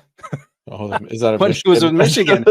So I don't know. I mean, but I'm with you. I'm when he got drafted, I know a lot of us already. Oh, okay, he got the perfect landing spot playing with his former coach, former defensive coordinator. And then all of a sudden, is he just like, is he not? I don't know. Is he not good? That's kind of coming to fruition a little bit. I mean, they've been trusting. I think they've been trusting Troy Dye right ahead of Colson. Yep. Marlo Wax has been playing okay too. So it's if I'm Junior Colson, whatever I need to do get on the field, I need to get on the field. And that's I don't know if they're like, okay, I just don't think he can play. So I think Troy Dye looks to be the LB3 also in this defense. They've really it wouldn't surprise me if he ended up even taking Denzel Perriman as the LB2. I think they got a lot of trust in him. So but yeah, I'm overall I'm not in on an LB2 in this defense. No, I think it's going to be a rotation. Yep. Yeah. Yep. Yeah, it's gross. How about the other LA team, Mike? The Rams, because this was another ambiguous linebacker core, not just at the LB2 spot, but basically all the way around heading into training camp until we got news that Nate Landman is the green dot over there. I'll clean things up a little bit though. I'll clean things up here real quick. I will absolutely lose my mind if Troy Reeder gets a roster spot over Sean Dolak. Just what I've seen right now with Sean Dolak, he is a football player. I just don't know what Troy Reeder has on the Rams to maintain a roster spot, and I will lose my mind if Reeder maintains that spot over Dolak. I hope they go 5 linebackers because Dolak can play. He's someone as soon as the all 22 comes available, I watch. I'm like, he's still, obviously has a little bit of fishies, but just is one of those guys that is around the ball and can play. So with that said, yes, it was a little surprising that Landman did get the dot. So I think there are some principles probably within the scheme that he's probably familiar with. And, that's, and that goes a long way. So, so with Landman getting the dot, he has been a productive linebacker when he was with the Falcons. It's a zone heavy scheme, so it's a tackle friendly scheme. So I think they're going to probably be 80% zone for most of their coverage snaps. So it's definitely a tackle friendly scheme. I still have him about the LB33, but that's still a good LB3 role. And we've mentioned 0 LB. A really good LB, a good 0 LB target. I'd much rather target Nate Landman over Mac Wilson as my LB1 in kind of that 0 LB format. But yeah, it is going to be Landman. Reeder and Spates got kind of that starter treatment, which kind of bugs me that Reeder's going to maybe make the roster. But Paul and Dolak got an extended look. I think Chris Paul and Dolak, from what I've seen from those two play, almost look to be the future linebackers. Spates is probably going to be the LB2, but we've seen their defense before. It is kind of a single linebacker dime heavy scheme. So what is Spates' upside? Is it, 75% of the snaps? So I think he's might be a little bit tough to trust as an LB2.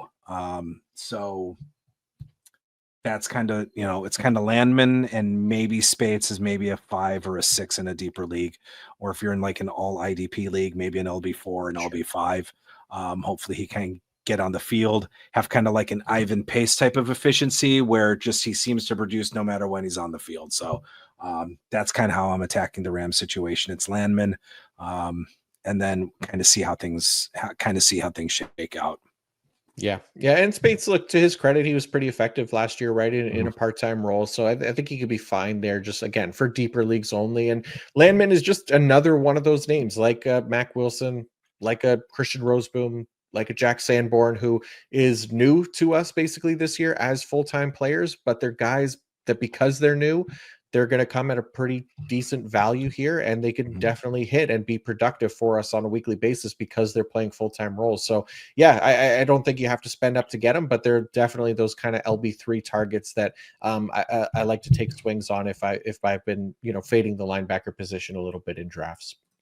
Yep. So going on to Miami next, Jordan Brooks, Tyrell Dodson, both options here. I mean, Anthony Weaver was close enough to full-time linebackers last year when you bake in all the injuries and stuff and traded players and all the kind of stuff that they had to deal with there in Miami. I think this Miami defense should be a lot more consistent this year, I would hope, at the linebacker position. I think both Brooks and Dodson should be usable here for IDP as high volume players. There's a slight chance that Dodson's role isn't like locked into being 100% of snaps like it is with Brooks, which is why I kind of have Dodson more in that LB3 range compared to Brooks as an LB1, but still one that I think could be a great value for this season.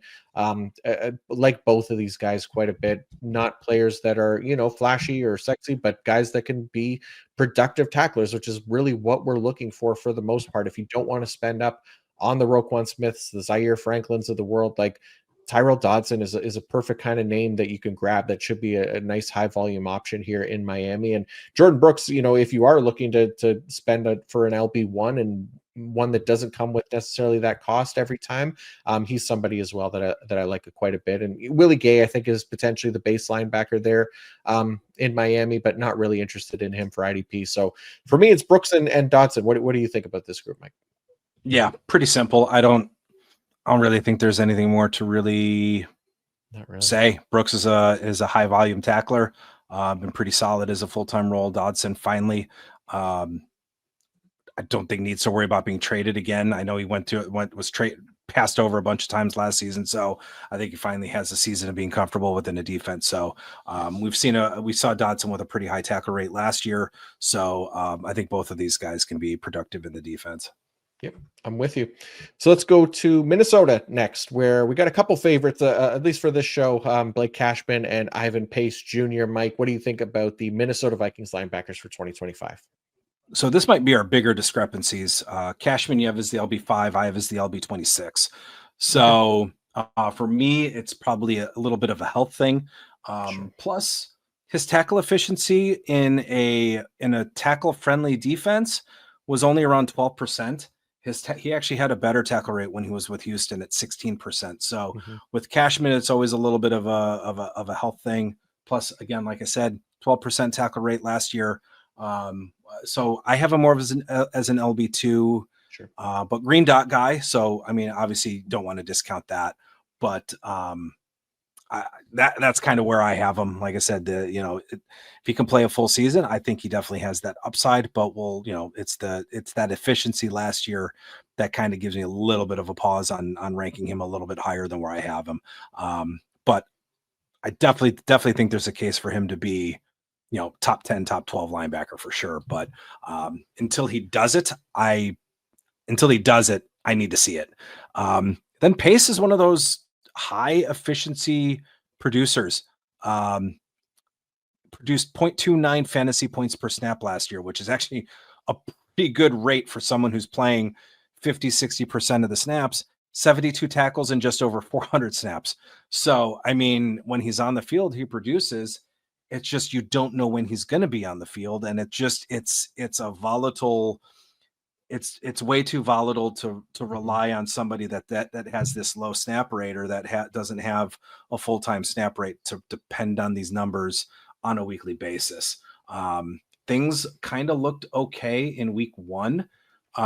He wore the dot in week 1. Obviously Cashman didn't play, so obviously Pace is going to have a full-time role, but they didn't use a single linebacker for very many snaps. I think it was maybe 1 or 2 snaps. Then last week without Cashman and Pace, first drive they had a dime snap. Then they used dime a little bit more, single linebacker a little bit more. So kind of now looking like maybe Flores is going to kind of use that similar defense. So I think what might be happening, a lot of these teams are using more base defenses, are using more vanilla defenses to not show off too much before the regular season begins. So I think if Pace can get a 70 to 75% snap rate, that's almost as good with his production as someone who gets an 85 to 90% snap rate. So I'm probably stashing Pace in hopes that he gets a good snap volume, because I think he can be. I think he's a good football player. I mean, he pops. For someone undersized, he can play football. You can see it. He can play the game. So will Flores realize or use him a little bit more now? So that's kind of where I still have a little bit of a pause. But deeper league again, LB5, LB6, maybe a waiver wire pickup. But if it's that volatile, very high, that volatile snap rate where it's just 50% one week, 70% the other week, maybe 60 the other, it's just going to be maddening to try to figure out where he's going to slot in on a weekly basis. Yeah, that's kind of the problem, right? Like with Brian Flores' defense, we've seen it now for a few seasons where, especially here in Minnesota, like it's a one linebacker defense for the most part. Mhm. Like that second linebacker is essentially Josh Metellus, and Ivan Pace is really kind of the base guy, right? So the average last year for whoever the LB2 was in the defense was like 35% of snaps, right? So 75%, obviously that would be a huge jump up for him. I'm hopeful as well. Like I really like Ivan Pace. I think he's an excellent player. Should have never went undrafted. I'll never get over that. Yeah, I mean, anytime that Blake Cashman misses time, like Ivan Pace's stock soars through the roof, right? And we know Blake Cashman has that risk as well. And that's kind of always the thing with me for Cashman as well is, can he stay healthy? Because I think he does. I think he has that top 5 potential. And we saw it last year in a points per game basis. He was LB4 in points per game. And he was rushing the passer quite a bit as well. So that always takes down the tackle efficiency, right? He's blitzed a lot in Flores' scheme. So that there's that definitely that aspect of it as well. But yeah, definitely hopeful for Cashman, obviously hopeful for Pace, but I'm setting my expectations relatively low here because I think I got him as like LB60 right now because of that potential. Yeah, that's share, about where I have him. Yeah, that's about where I have him. Yeah. So let's go to New England next, Mike. And Robert Spillane is the LB1 there. And, I was slightly hesitant with Spillane's potential when he first signed with New England because they still had Juwan Bentley there. I thought there was maybe a chance that we'd see, some classic Patriot shenanigans and rotation a bit. But with Bentley gone, I really have no concerns for Robert Spillane now. He is a locked-in LB2 for me. It will be a different scheme than what, he kind of thrived in last season with the Raiders, but still should be great for IDP. So I really like Robert Spillane. He was super effective. I think you could make a case for him to be a top 12 IDP linebacker. I'd have no problem with that. For me, I just based on the scheme and everything, I have him in kind of that LB2 range. And then that second linebacker spot is really interesting because that one looks to belong to Christian Ellis, who holds defensive line eligibility on Sleeper, which is dumb. But hey, there's an advantage there to be had, right? With Christian Ellis, especially if he's going to be playing a hefty amount of snaps. I don't think it's going to be a full-time role, probably be in that 70 to 75% range. So where he's a linebacker, he's going to be more of an LB4 type, but where he's a defensive lineman, probably a solid defensive line too, if he can hold that role all year long, especially in tackle heavy leagues. So I think there's definitely something to like there about Christian Ellis, again, especially on Sleeper. But really Robert Spillane, I think should be in for another solid year. I think he's really kind of emerged here as a nice, reliable IDP for us in recent years. That's all that she wrote. I have nothing else to add. Fair enough. Let's go to New Orleans then, where we have Demario Davis and Pete Werner. It's been this way for a few years now. Anything changed for you for the outlook for the New Orleans Saints linebackers? No, Demario Davis is an ageless wonder. Him, Bobby Wagner, Levante David just still producing. I mean, Demario Davis with a career year, I think in his age, 36 season. It's just a matter now of it's not if, but when the wheels are going to come off. But with him, it's just, all right, he's almost like the Larry Fitzgerald of IDP. He's just safe. You draft him as an LB3 or LB4, and you're pretty much going to get maybe 8 to 9 tackles a game. So it is it's a new defense with Staley, but I think in terms of the deployment, I think it's going to be pretty similar. I do have Werner as LB58. I do think it looks like, just what I've seen in the preseason, it looks like it could be a 2 linebacker defense. But, Werner's been about a high 10, low 11% tackle rate. So, I mean, not someone that kind of jumps off the board, probably someone as an LB4, LB5 in deeper leagues. And then DeMario I have is kind of like that, like I said, kind of in that LB4, that LB40 range. Top 36, top 40 guy. Green Dot is just someone that, like I said, you can kind of plug in, and he's got a relatively safe floor. But like I said, it's just when are the wheels going to fall off some of these guys, and also when are snaps going to be limited. Danny Stutzman has done a pretty good job filling in as a rookie. He's already wearing the green dot as in the preseason, so he's definitely the heir apparent. So as far as dynasty leagues go, I definitely want to stash Stutzman to see if that, once DeMario's done, if he retires or if he moves on. I think Stutzman's going to come into a full-time role as the green dot for New Orleans. He's playing the part. So for one more year, maybe, but we'll just have to see what happens with DeMario. I think he's only missed one game in his entire career, which is absolutely amazing. It's crazy. And from that ridiculous 2012 draft class too. And I'm pretty sure Luke Kuechly was from that class, right? He was from that class. Still be playing for us if as Demario Davis and Levante David and Bobby Wagner are still going as well. Insane. Yeah. But yeah, I'm with you. Demario Davis, kind of that low end LB3 for me as well. Just he's always been really inefficient as a tackler, like these past few years. That's the only thing there. But look, he's always out there. That's the nice thing about him. Very reliable in that regard. So let's go to the Giants. Oh man. So Mike, I covered this on the preseason week 2 recap show as well. And also about it too.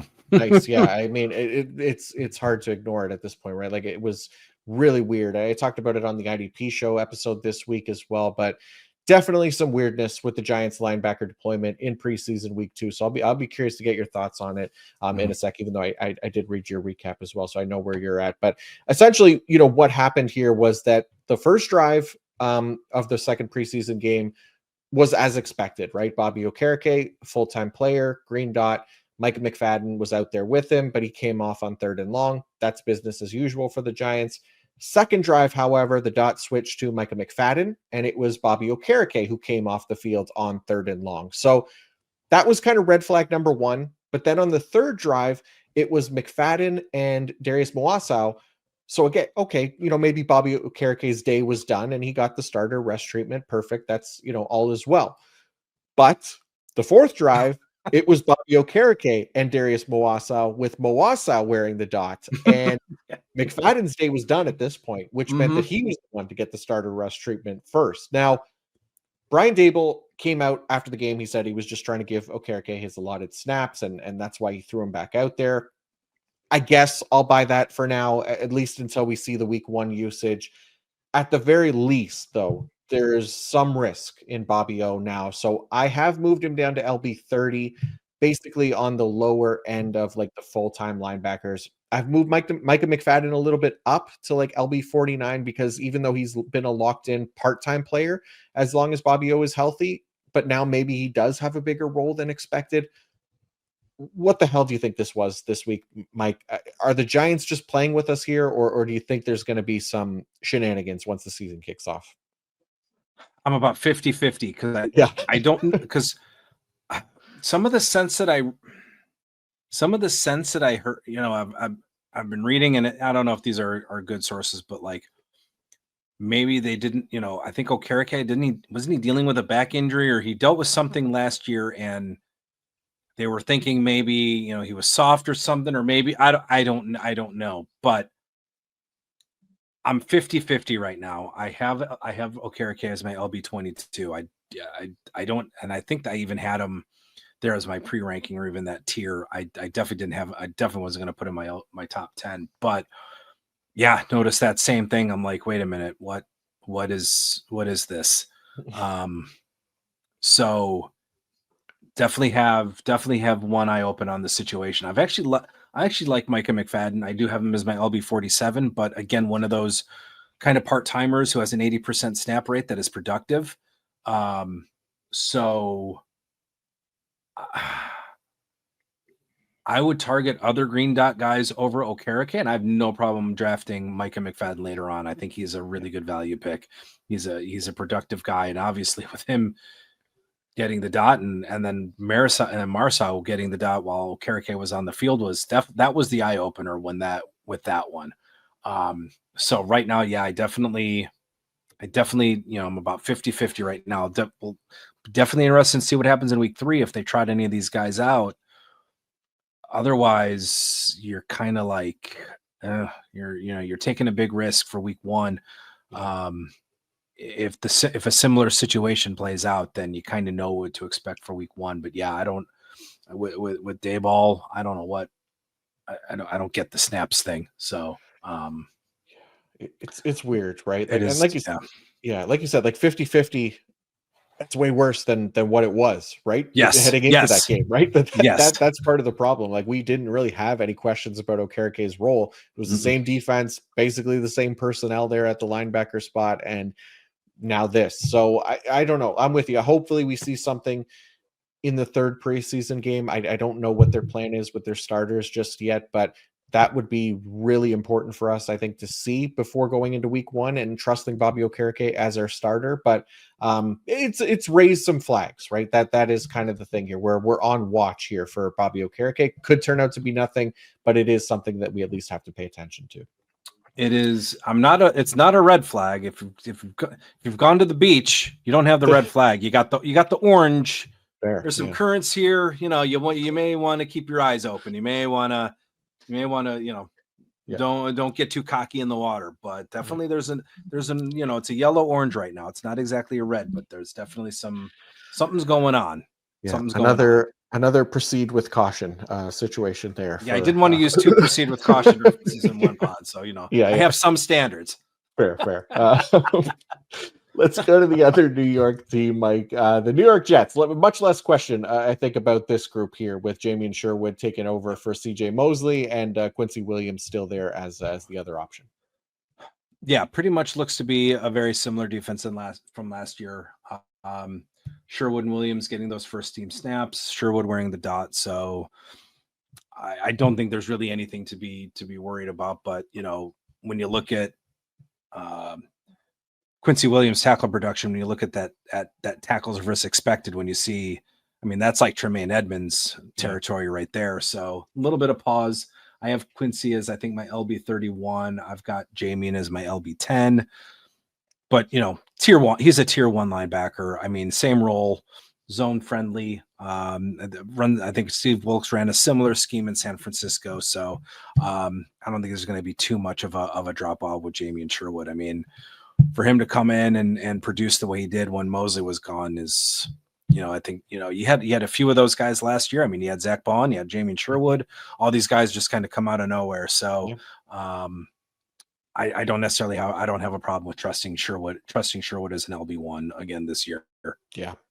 Yeah, I'm with you. If anybody listened to the Dark Horse IDP 1 episode last week, you'll know Jamien Sherwood was my Dark Horse pick for LB1 because he is somebody being drafted outside the top 10 right now, but I got him as LB4 this year. I really, really like his potential in this defense. Going to be more zone heavy defense than they were this season as well, which I think is really encouraging with Steve Wilkes coming in and more so from what Jeff Ulbrich was doing. So really excited about Sherwood's potential again this year. And yeah, Quincy Williams, we mentioned it. It's just really, really inefficient. So don't treat him as anything more than kind of an LB3 right now, because if you see the numbers on the board every single year performing below expected, and the last 2 seasons specifically well below expected in very danger territory for us. So I really like Jamien Sherwood quite a bit, but if you do want to hear me talk about him more, you can listen to the Dark Horse IDP 1 episode.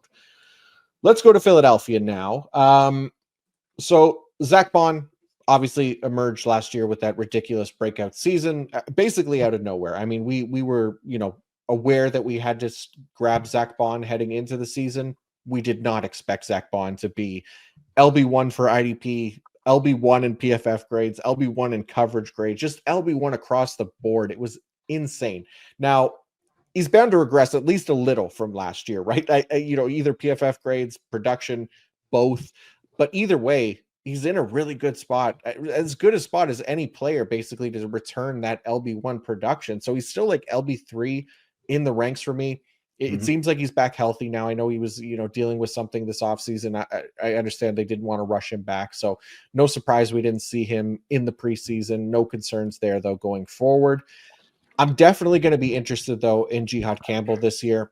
He looks like the favorite to play the most snaps at LB2. So this is another situation here now, our third rookie linebacker that we're potentially looking at as an immediate starter here in week 1, which we just don't really see that often. So maybe it's too good to be true. We'll find out. There are definitely at least a few hurdles still for Campbell to clear before he's kind of like a locked in IDP starter for us in 2025.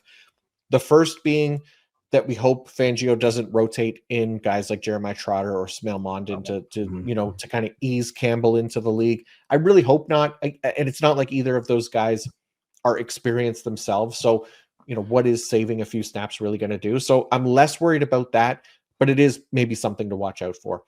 The other being that all the talk coming out of the draft about Fangio using Campbell on the edge, which we haven't seen yet this preseason, that usage hasn't really been there. I think like last week, 2 of only 29 snaps were spent on the edge. But again, I don't want to trust that preseason usage too much yet because Zach Bond hasn't played, and him being back in the lineup could at least allow Fangio to deploy Campbell differently. So we'll see what that looks like once Bond is back as well. And then lastly, when is Nakobe Dean coming back? Does he factor in? Will Campbell play so good that Dean can't win his job back, or will Dean automatically get the starting role back, or at the very least cut into Campbell's role, and who knows what'll happen there. So there's risk, but it's kind of baked into his ADP for the most part. He doesn't cost much in 2025 drafts, and he can definitely hit if he's able to clear those hurdles. So I don't think it's impossible for him. I am kind of hopeful for Jihad Campbell this year, but where are you at with him? For me, it's the Nakobe Dean factor. Mm-hmm. Dean is probably going to return. Is it week 1? Is it week 6? Is he on the pup? Does he miss a few games? So that's where I still am paused with Campbell and his usage this year, or really spending a high pick on him. Because I mean, they've said, Nakobe Dean is our green dot guy. I mean, he's an important part of the defense, and I know Bond was probably going to wear it, and he can do it, but the defense really almost seemed to run through Dean as the green dot. And I've always said the green dot doesn't necessarily mean production. Green dot mostly means these guys can take in the information, process it, get people in position, get themselves in possession pre-post snap, and relay that information within 20 seconds. So that is, obviously the key part, the key fundamental of the green dot. So will Zach Bond be able to do that? I think he's done it before, but on a weekly basis, time in, time out. So Campbell's usage in week 2 was a little weird. It was almost like the Bobby Okereke, where Campbell got all of the snaps, I think, in those first 2 series, came off. Mm-hmm. It was Trotter and Smail Mondin. Then Campbell comes on and plays 2 more series. 1 series ended in a fumble. And then there was just another where he played like 5 snaps. So his usage was a little bit weird. I mean, he's a football player, but yeah, it's the Nakobe Dean factor, because he's not going to, Dean isn't losing his job. I think even Fangio, maybe, he's an important piece of the defense. So it's just, is he going to have a 3-down role? I don't know. So we won't know it's just one of those situations. We don't have a crystal ball. I'm not going to definitively say anything. Yes, Dean is going to be a 100% snap guy, and then Jihad is going to be doing this. We don't know. And unfortunately we won't know until at the, when we know Dean is healthy and when he's actually coming back. So I think Jihad Campbell carries quite a bit of risk even right now. Because I don't think we can, assume he's going to be on the pup. We are assuming, but still just one of those weird situations. It just kind of stinks that Dean got hurt. I mean, it sucks when anybody gets hurt, but it's a bad timing, especially when it happens so late in the season. So it leaves us just definitely with a lot of question marks. Yeah, no, for sure. And yeah, Dean not having an answer on when he's going to be back definitely plays a big part in this, right? So we'll see what happens. And yeah, like the preseason usage was a little weird. It was like that in the first week too, where he didn't Yeah. even start the game, Campbell, and they did that rotation. But both times Yeah. he got the starter rest treatment first, and Yep. at least he started in week 2. So that's where I started to feel a little bit more better about him. Yeah.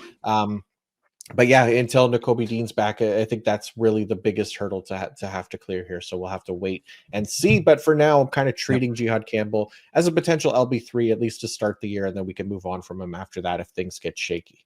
Yep. So let's go to Pittsburgh now, where obviously the biggest story is the return of Cole Holcomb and his sweet, sweet mullet. We got Patrick Queen and we got Peyton Wilson.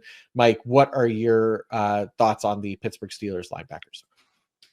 So yeah, I thought Peyton Wilson for the first game handled himself really well with the green dot. Second week against Tampa was a little bit of rough. Had a little bit of a rough go. The touchdown he allowed to Bucky Irving, I don't know. It wasn't horrible coverage. It's not like he got blown off the line of scrimmage by him. I think he was pretty sticky with him, and he just didn't get his hands in time. But he had a little bit of lapse, a few other plays. But I think for Patrick Queen, I think for at least for Patrick Queen's IDP value, I think Peyton Wilson getting the dot would probably be better for his IDP value, because when we've seen Queen without that responsibility, it seems like he performs a little better.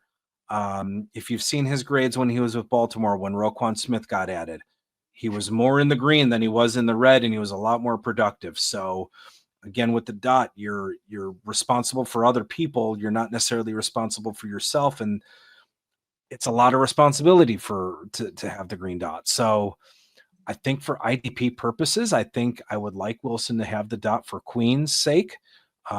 He can roam a little bit better, and he can just focus on getting downhill, getting to the quarterback if he needs to, and making the tackles. But I think Peyton Wilson, when you look at Peyton Wilson, though, he can play. When you saw him, Jesus.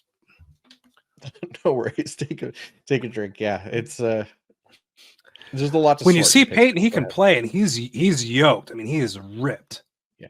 So I think for Queen's sake, I think Wilson with the dot would be better for him. But I'm hoping if Queen does get it, I'm hopeful Wilson has kind of that full-time role. I still have him as an LB49. We still don't really know what's going to happen. He's still a favorite of mine as a sleeper. I'm all in on him on the hype train. I think Cole Holcomb has probably locked in the LB3 spot at the very least. I know he's had a pretty good preseason, so it's actually good to see him pretty healthy. It does look like, though, Pittsburgh could be a nickel 2 linebacker system. They didn't run any dime snaps in week 1. I don't think they ran any in week 2, so they are featuring 2 off-ball linebackers. So like I said, I think at the very least, Holcomb is probably like a handcuff as your LB3. But I think it is Queen and Holcomb for your LB1 and LB2. Yeah, it feels that way, right? Like I was hoping for a bigger role for Peyton Wilson this year as well, and we'll see what happens, obviously. But yeah, I wouldn't be surprised too. Like the Steelers, they were a very dime heavy team last year. I wouldn't be surprised if they're just not showing that in the preseason, Yep. because Yeah. they do like their guys to, they like that situational based deployment, and that was very much what we saw with Peyton Wilson and Landon Roberts last year when they were there together. So I was hopeful with Roberts gone that Peyton Wilson would absorb those snaps, those early down snaps, and be able to take on a larger role and basically push to be the better IDP than Patrick Queen.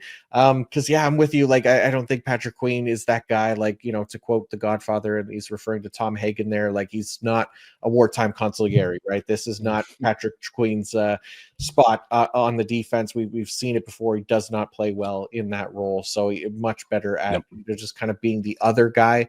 And I think he could be fine, but I think with the expectations of him as an LB1, they're just too high. I don't think he can return that value, and I don't think he returns that value for IDP either. Again, really inefficient tackler, so he's another kind of LB3 for me right now. As far as, even though he's a full-time player, I'm still hopeful for Peyton Wilson, but I really want to see the usage in the regular season first and see how things kind of shake out there with Peyton Wilson. With Cole Holcomb, hopefully he makes the team, and yeah, we'll see what happens. Yeah, speaking of the other guys, they are Detective Gamble and Detective Holtz. So, they are the other guys. They're the grinders, and they're the ones that are finding the issues with the scaffolding permits. There you go. I like it. All right, let's go to San Francisco now. And look, we know who Fred Warner is. He's getting drafted early in your drafts. There's no way around that. I'm fine taking him as a top 10 to 12 player, whatever it is. The player who is probably going to be one of the better values of the two is D Winters, who is looking like he's locked into that LB2 spot in San Francisco, which should be a full-time role or very close to it. I know a lot of dynasty managers expected Nick Martin, but it doesn't look like we should be expecting much from him in his rookie year. He's still behind Tatum Bethune as well on the depth chart, it appears. So I think D Winters makes for a nice little sleeper option, comes at a decent cheap price here. Obviously doesn't have a lot of starting experience in the NFL. He wasn't like amazing last year when he did get his opportunities, but going to be a potentially full-time player across an entire season here next to Fred Warner. I mean, I'll take that potential here for where he's being drafted really, really late in drafts, not even being looked at a lot of the time. So if we can get, somebody that is producing similarly to like what Dre Greenlaw has done there in the past and other LB2s next to Fred Warner, I think D Winters could be a really nice value this season, more importantly than anything else. How about you? Any interest in Winters at all? Yeah, I really like Winters as bad as I really wanted Nick Martin to be a thing this year. Sure. Um, what I've seen from Winters, not only in what I've heard and read about Winters in camp, has translated to the preseason. Yeah. I have him as my LB 36. I mean, there was one play. He just got such a jump off the snap, scraped sideline to sideline, and I don't know. I don't think it was a dirty tackle, but made just a good tackle on Ashton Genty. So kind of gave Genty his welcome to the league, kind of that welcome to the league moment. So got a little bit of Navarro Bowman vibes from Winters on that play and his physicality. And not coincidentally, he's wearing the same number. So I think these two, Warner and Winters, can be another pretty good tandem. But yeah, I really like what I've seen out of Winters so far this preseason. So again, a really good zero LB target because no one is paying attention to him. Your league, I'm not going to assume that we're all in these hyper competitive IDP leagues. Sure. Most of these leagues are probably 12-team leagues are probably minimal IDPs, but D Winters is someone I definitely want. Yeah. You should have on your radar, and definitely has some upside and definitely has some potential. I definitely like what I've seen from Winters this season or this preseason. Yeah, I'm 100% with you there. So let's go to Seattle now, Mike, where we got Ernest Jones and your guy Tyrese Knight right now. How you feeling about the Seattle linebacker core? Well, unfortunately, the megastar is suffering from some knee injuries, and I'm not quite sure what's going on with him. So a little bit of concerning. We're getting later in the season. Reps are starting to dwindle. So I am a little bit concerned. I have dropped him in my rankings. I've got him as my LB 38. I think I had him in the 20s at some point, but the knee injuries are a little bit concerning. I'm not at all worried about Ernest Jones. I think I had him as my LB 3. I know he dealt with some personal issues. I think the loss of his dad, and I think he had a knee scope, but he says he feels 100%. So I'm not too worried about that. So I think he did end up, I want to say he did end up playing in week 2 he had a few snaps in week 2 of the preseason. Yep. So he does have an appearance.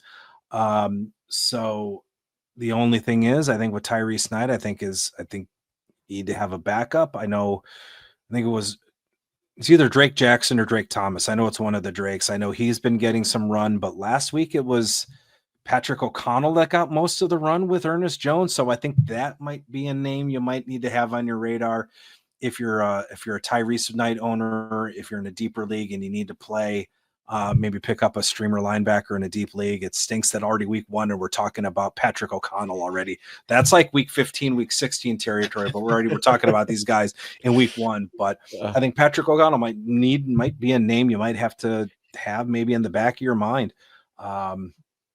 Until we get some sort of clarification from Knight's injury. Yeah, yeah, it's a problem, right? Like until he's out there, I mean, it's going to get stinky in Seattle. Like it is Patrick O'Connell. He was the LB2 last preseason game. He played in the game next to Ernest Jones. He played ahead of Drake Thomas on that first drive, Yep. and then Thomas replaced Ernest Jones, and O'Connell remained in that kind of sub package LB2 role. So it's possible Thomas is just the Ernest Jones replacement and O'Connell is the Knight replacement. Like we've seen defenses do that before as well, where each guy has a specific kind of stand-in, right? So, yeah, Patrick O'Connell definitely a name for those deeper leagues because I don't think it'll be a full-time role in that LB2 spot, whether it's Tyrese Knight or anybody in there. We saw it last year. It wasn't a full-time role for Knight. At least when he was in there. The other guys that they had in there, I can't remember. Tyrell Dotson, I think, played more a full-time role. But when they had Knight out there, they weren't using him as full-time. But then they also drafted Nick Emenwari, who they're going to use in sub-package situations. And I think Nick Emenwari could be somebody that basically fills that second linebacker spot in Mike McDonald's defense on occasion, as well as working out of the slot. So, yeah, there's going to be some rotations going on there in the Seattle defense, but I'm with you. Ernest Jones is the main one that I want to trust right now for sure. Yep. Going to Tampa Bay next. Tampa Bay, look, Levante David has been as steady as they come. He's just solid all the time. I don't really need to get into too much detail there. So I think it's the LB2 spot that's probably the most interesting, worth talking about. I wish we could have seen Anthony Walker this preseason, and maybe we still do in the third game, because there is like part of me that worries we'll see kind of a gross linebacker 2 rotation like last year when it was like KJ Britt and Servassier Dennis and JJ Russell, whoever was healthy and available for them. They were mixing these guys a little bit, and they kind of went away from that 2 linebacker system that we've gotten used to with the Levante David and when Devin White was there. So Servassier Dennis right now looks like the favorite. I'm not investing too much in him or Anthony Walker, whoever it ends up being, because I would not be surprised if Levante David is the only full-time player and the only trustworthy option again. But at least for deeper leagues, I'm taking maybe a shot on a Servassier Dennis, and we'll see what happens with Anthony Walker. Again, he's the veteran. He's got the experience. I know they like Servassier Dennis. They liked KJ Britt last year too, and they didn't deploy him in a full-time role, right? So there's some stuff to keep an eye on here with this LB2 spot in Tampa Bay. But yeah, it's more for deeper leagues anyways. Yeah, I think if you're looking for a fantasy team name, I think you can go ahead and use past the Servassier. I like it. But yeah, I think he is looking as the LB2, but I'm not as confident with Servassier Dennis as the LB2 as I am with like D Winters. Sure. I mean, Deion Jones is way past, but he's still looming, and like you said, Anthony Walker is still there. I really like what I've seen from Nick Jackson so far in Tampa. So, I mean, he's kind of a deeper dynasty stash, but, he was a tackling machine at Iowa. But yeah, he did seem to get that starter treatment, just played 8 snaps week 2. But yeah, kind of looking like the potential LB2, but it is really Levante David. And if you need kind of that, if you missed on him, or you need kind of an LB4, LB5 Dennis, but we'll see what happens. Like I said, like you said, with Anthony Walker, and then like I said, Deion Jones is there. It's just kind of gross. And again, Nick Jackson, he's played pretty well. Yeah. Yep. I like it. Okay, only 2 teams left here, Mike. Let's go to Tennessee. Speaking of weird LB2 situations, we know Cody Barton is looking like the green dot over there, the full-time guy. I don't think there's much question about him. I am as like an LB3. He's fine. But the LB2 situation probably a little bit more interesting for people, Mike. Yeah, a little bit of it's a definite competition. Both guys are definitely getting their chance. Week 1, Cody Barton saw 6 snaps. James Williams and Cedric Gray were able, they got 40 snaps, so they're definitely in that battle. Williams got the start that week in the nickel alongside Barton. Week 2 was Cedric Gray's week. He got the start at nickel then alongside Barton. Good first series. He blew up the running back on a sack. Had an interception that was nullified, but it was an interception nonetheless. That's on film, and it was actually a pretty good play by him. Did a pretty good job of undercutting the route. But again, and then it was Williams and Gray battling it out once Barton left. I still think they're neck and neck. I think Gray still has a few coverage deficiencies that is kind of keeping them neck and neck. He made a few blunt. He had a few deficiencies in coverage this past week that I've noticed. So, like I said, I think that's why they're still neck and neck. But tweeting and DMing with a few of the Titans guys. Greg did get the first crack at the first team in practice the other day. But even still, they're still saying Williams is kind of slightly ahead. So I think it might take till week 3 to kind of see what happens. So I don't think there's still a definitive winner yet for the LB2 spot. Yeah. And I think James Williams managers will be happy to hear that, right? Especially for on sleeper. Cause again, he's another one of those guys that holds that DB dual designation, right? So yeah, don't drop him just yet. I know, we talked about Cedric Gray playing ahead right now. He does seem like, we're going to favor him right now, but things could change come week 3. Like Mike said, they're clearly not completely sold on who is going to be that LB2 for them just yet. It could also be a rotation, which we don't want either, where neither guy is full-time. But at least for now, we're going to hold on whichever one of these guys we got. There's potential for a full-time role here. It's not like, it's not the most crucial situation other than if you can use James Williams in a DB spot. But yeah, we'll see how it works out here for the Tennessee LB2s, but I just don't think it's settled yet, basically.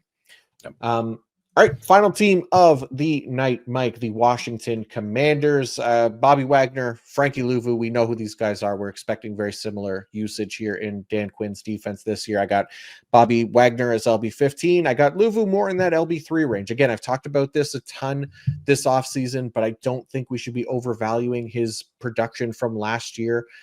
Yes, he finished as LB16 on the year or in that range, depending on your scoring, but LB27 in points per game, and that was with 8 sacks, which is a difficult number to replicate for a pass rusher, especially one with less than 300 pass rush snaps. On the flip side of things, that many pass rush snaps for our off-ball linebackers, again, also hurts tackle efficiency. So Frankie Louvu, just way too boom bust for me each week for IDP to plug him into, as an LB1 or an LB2 in my lineup. As much as he's capable of producing those big weeks, we often don't know when they're going to come. And if he has any kind of sack regression, which we might expect, they're going to be few and far between. And, when the rest of our LB1 and our LB2 options are hitting, 8 to 10 or more tackles per game, like Louvu, his down weeks are way off from that. And it's not something that we should really be aiming for in lineup leagues, right? It's fine for, best ball or something like that, but I'm not really interested in him as anything more than an LB3 right now. But where are you at with the Commanders LBs? Yeah, Louvu has a rough floor because it is really 2 points. It could be like 2 points if he doesn't get a sack. So I've got Wagner, same LB15, but kind of like the New York Giants situation, I've got a yellow flag with this one. So obviously Wagner does not need to play. There's no reason for him to play. You can plug him in the field and he's just going to do his thing. Yeah. The only thing that gave me a little bit of pause is that Frankie Louvu wore the dot. Mm-hmm. It was Louvu and Kane Medrano on Monday night. So I get where you wouldn't want to give Medrano the dot. So, but if Louvu is getting some time with the dot, that my mind is going, okay, is this maybe a year where they may start to limit Bobby Wagner's snaps? So maybe he doesn't wear the dot, or if he does, maybe he does some rotation with Louvu. So that's kind of a little my mind is going. I'm not saying Wagner's a full-fledged fade, but it's something to kind of put in the back of your head.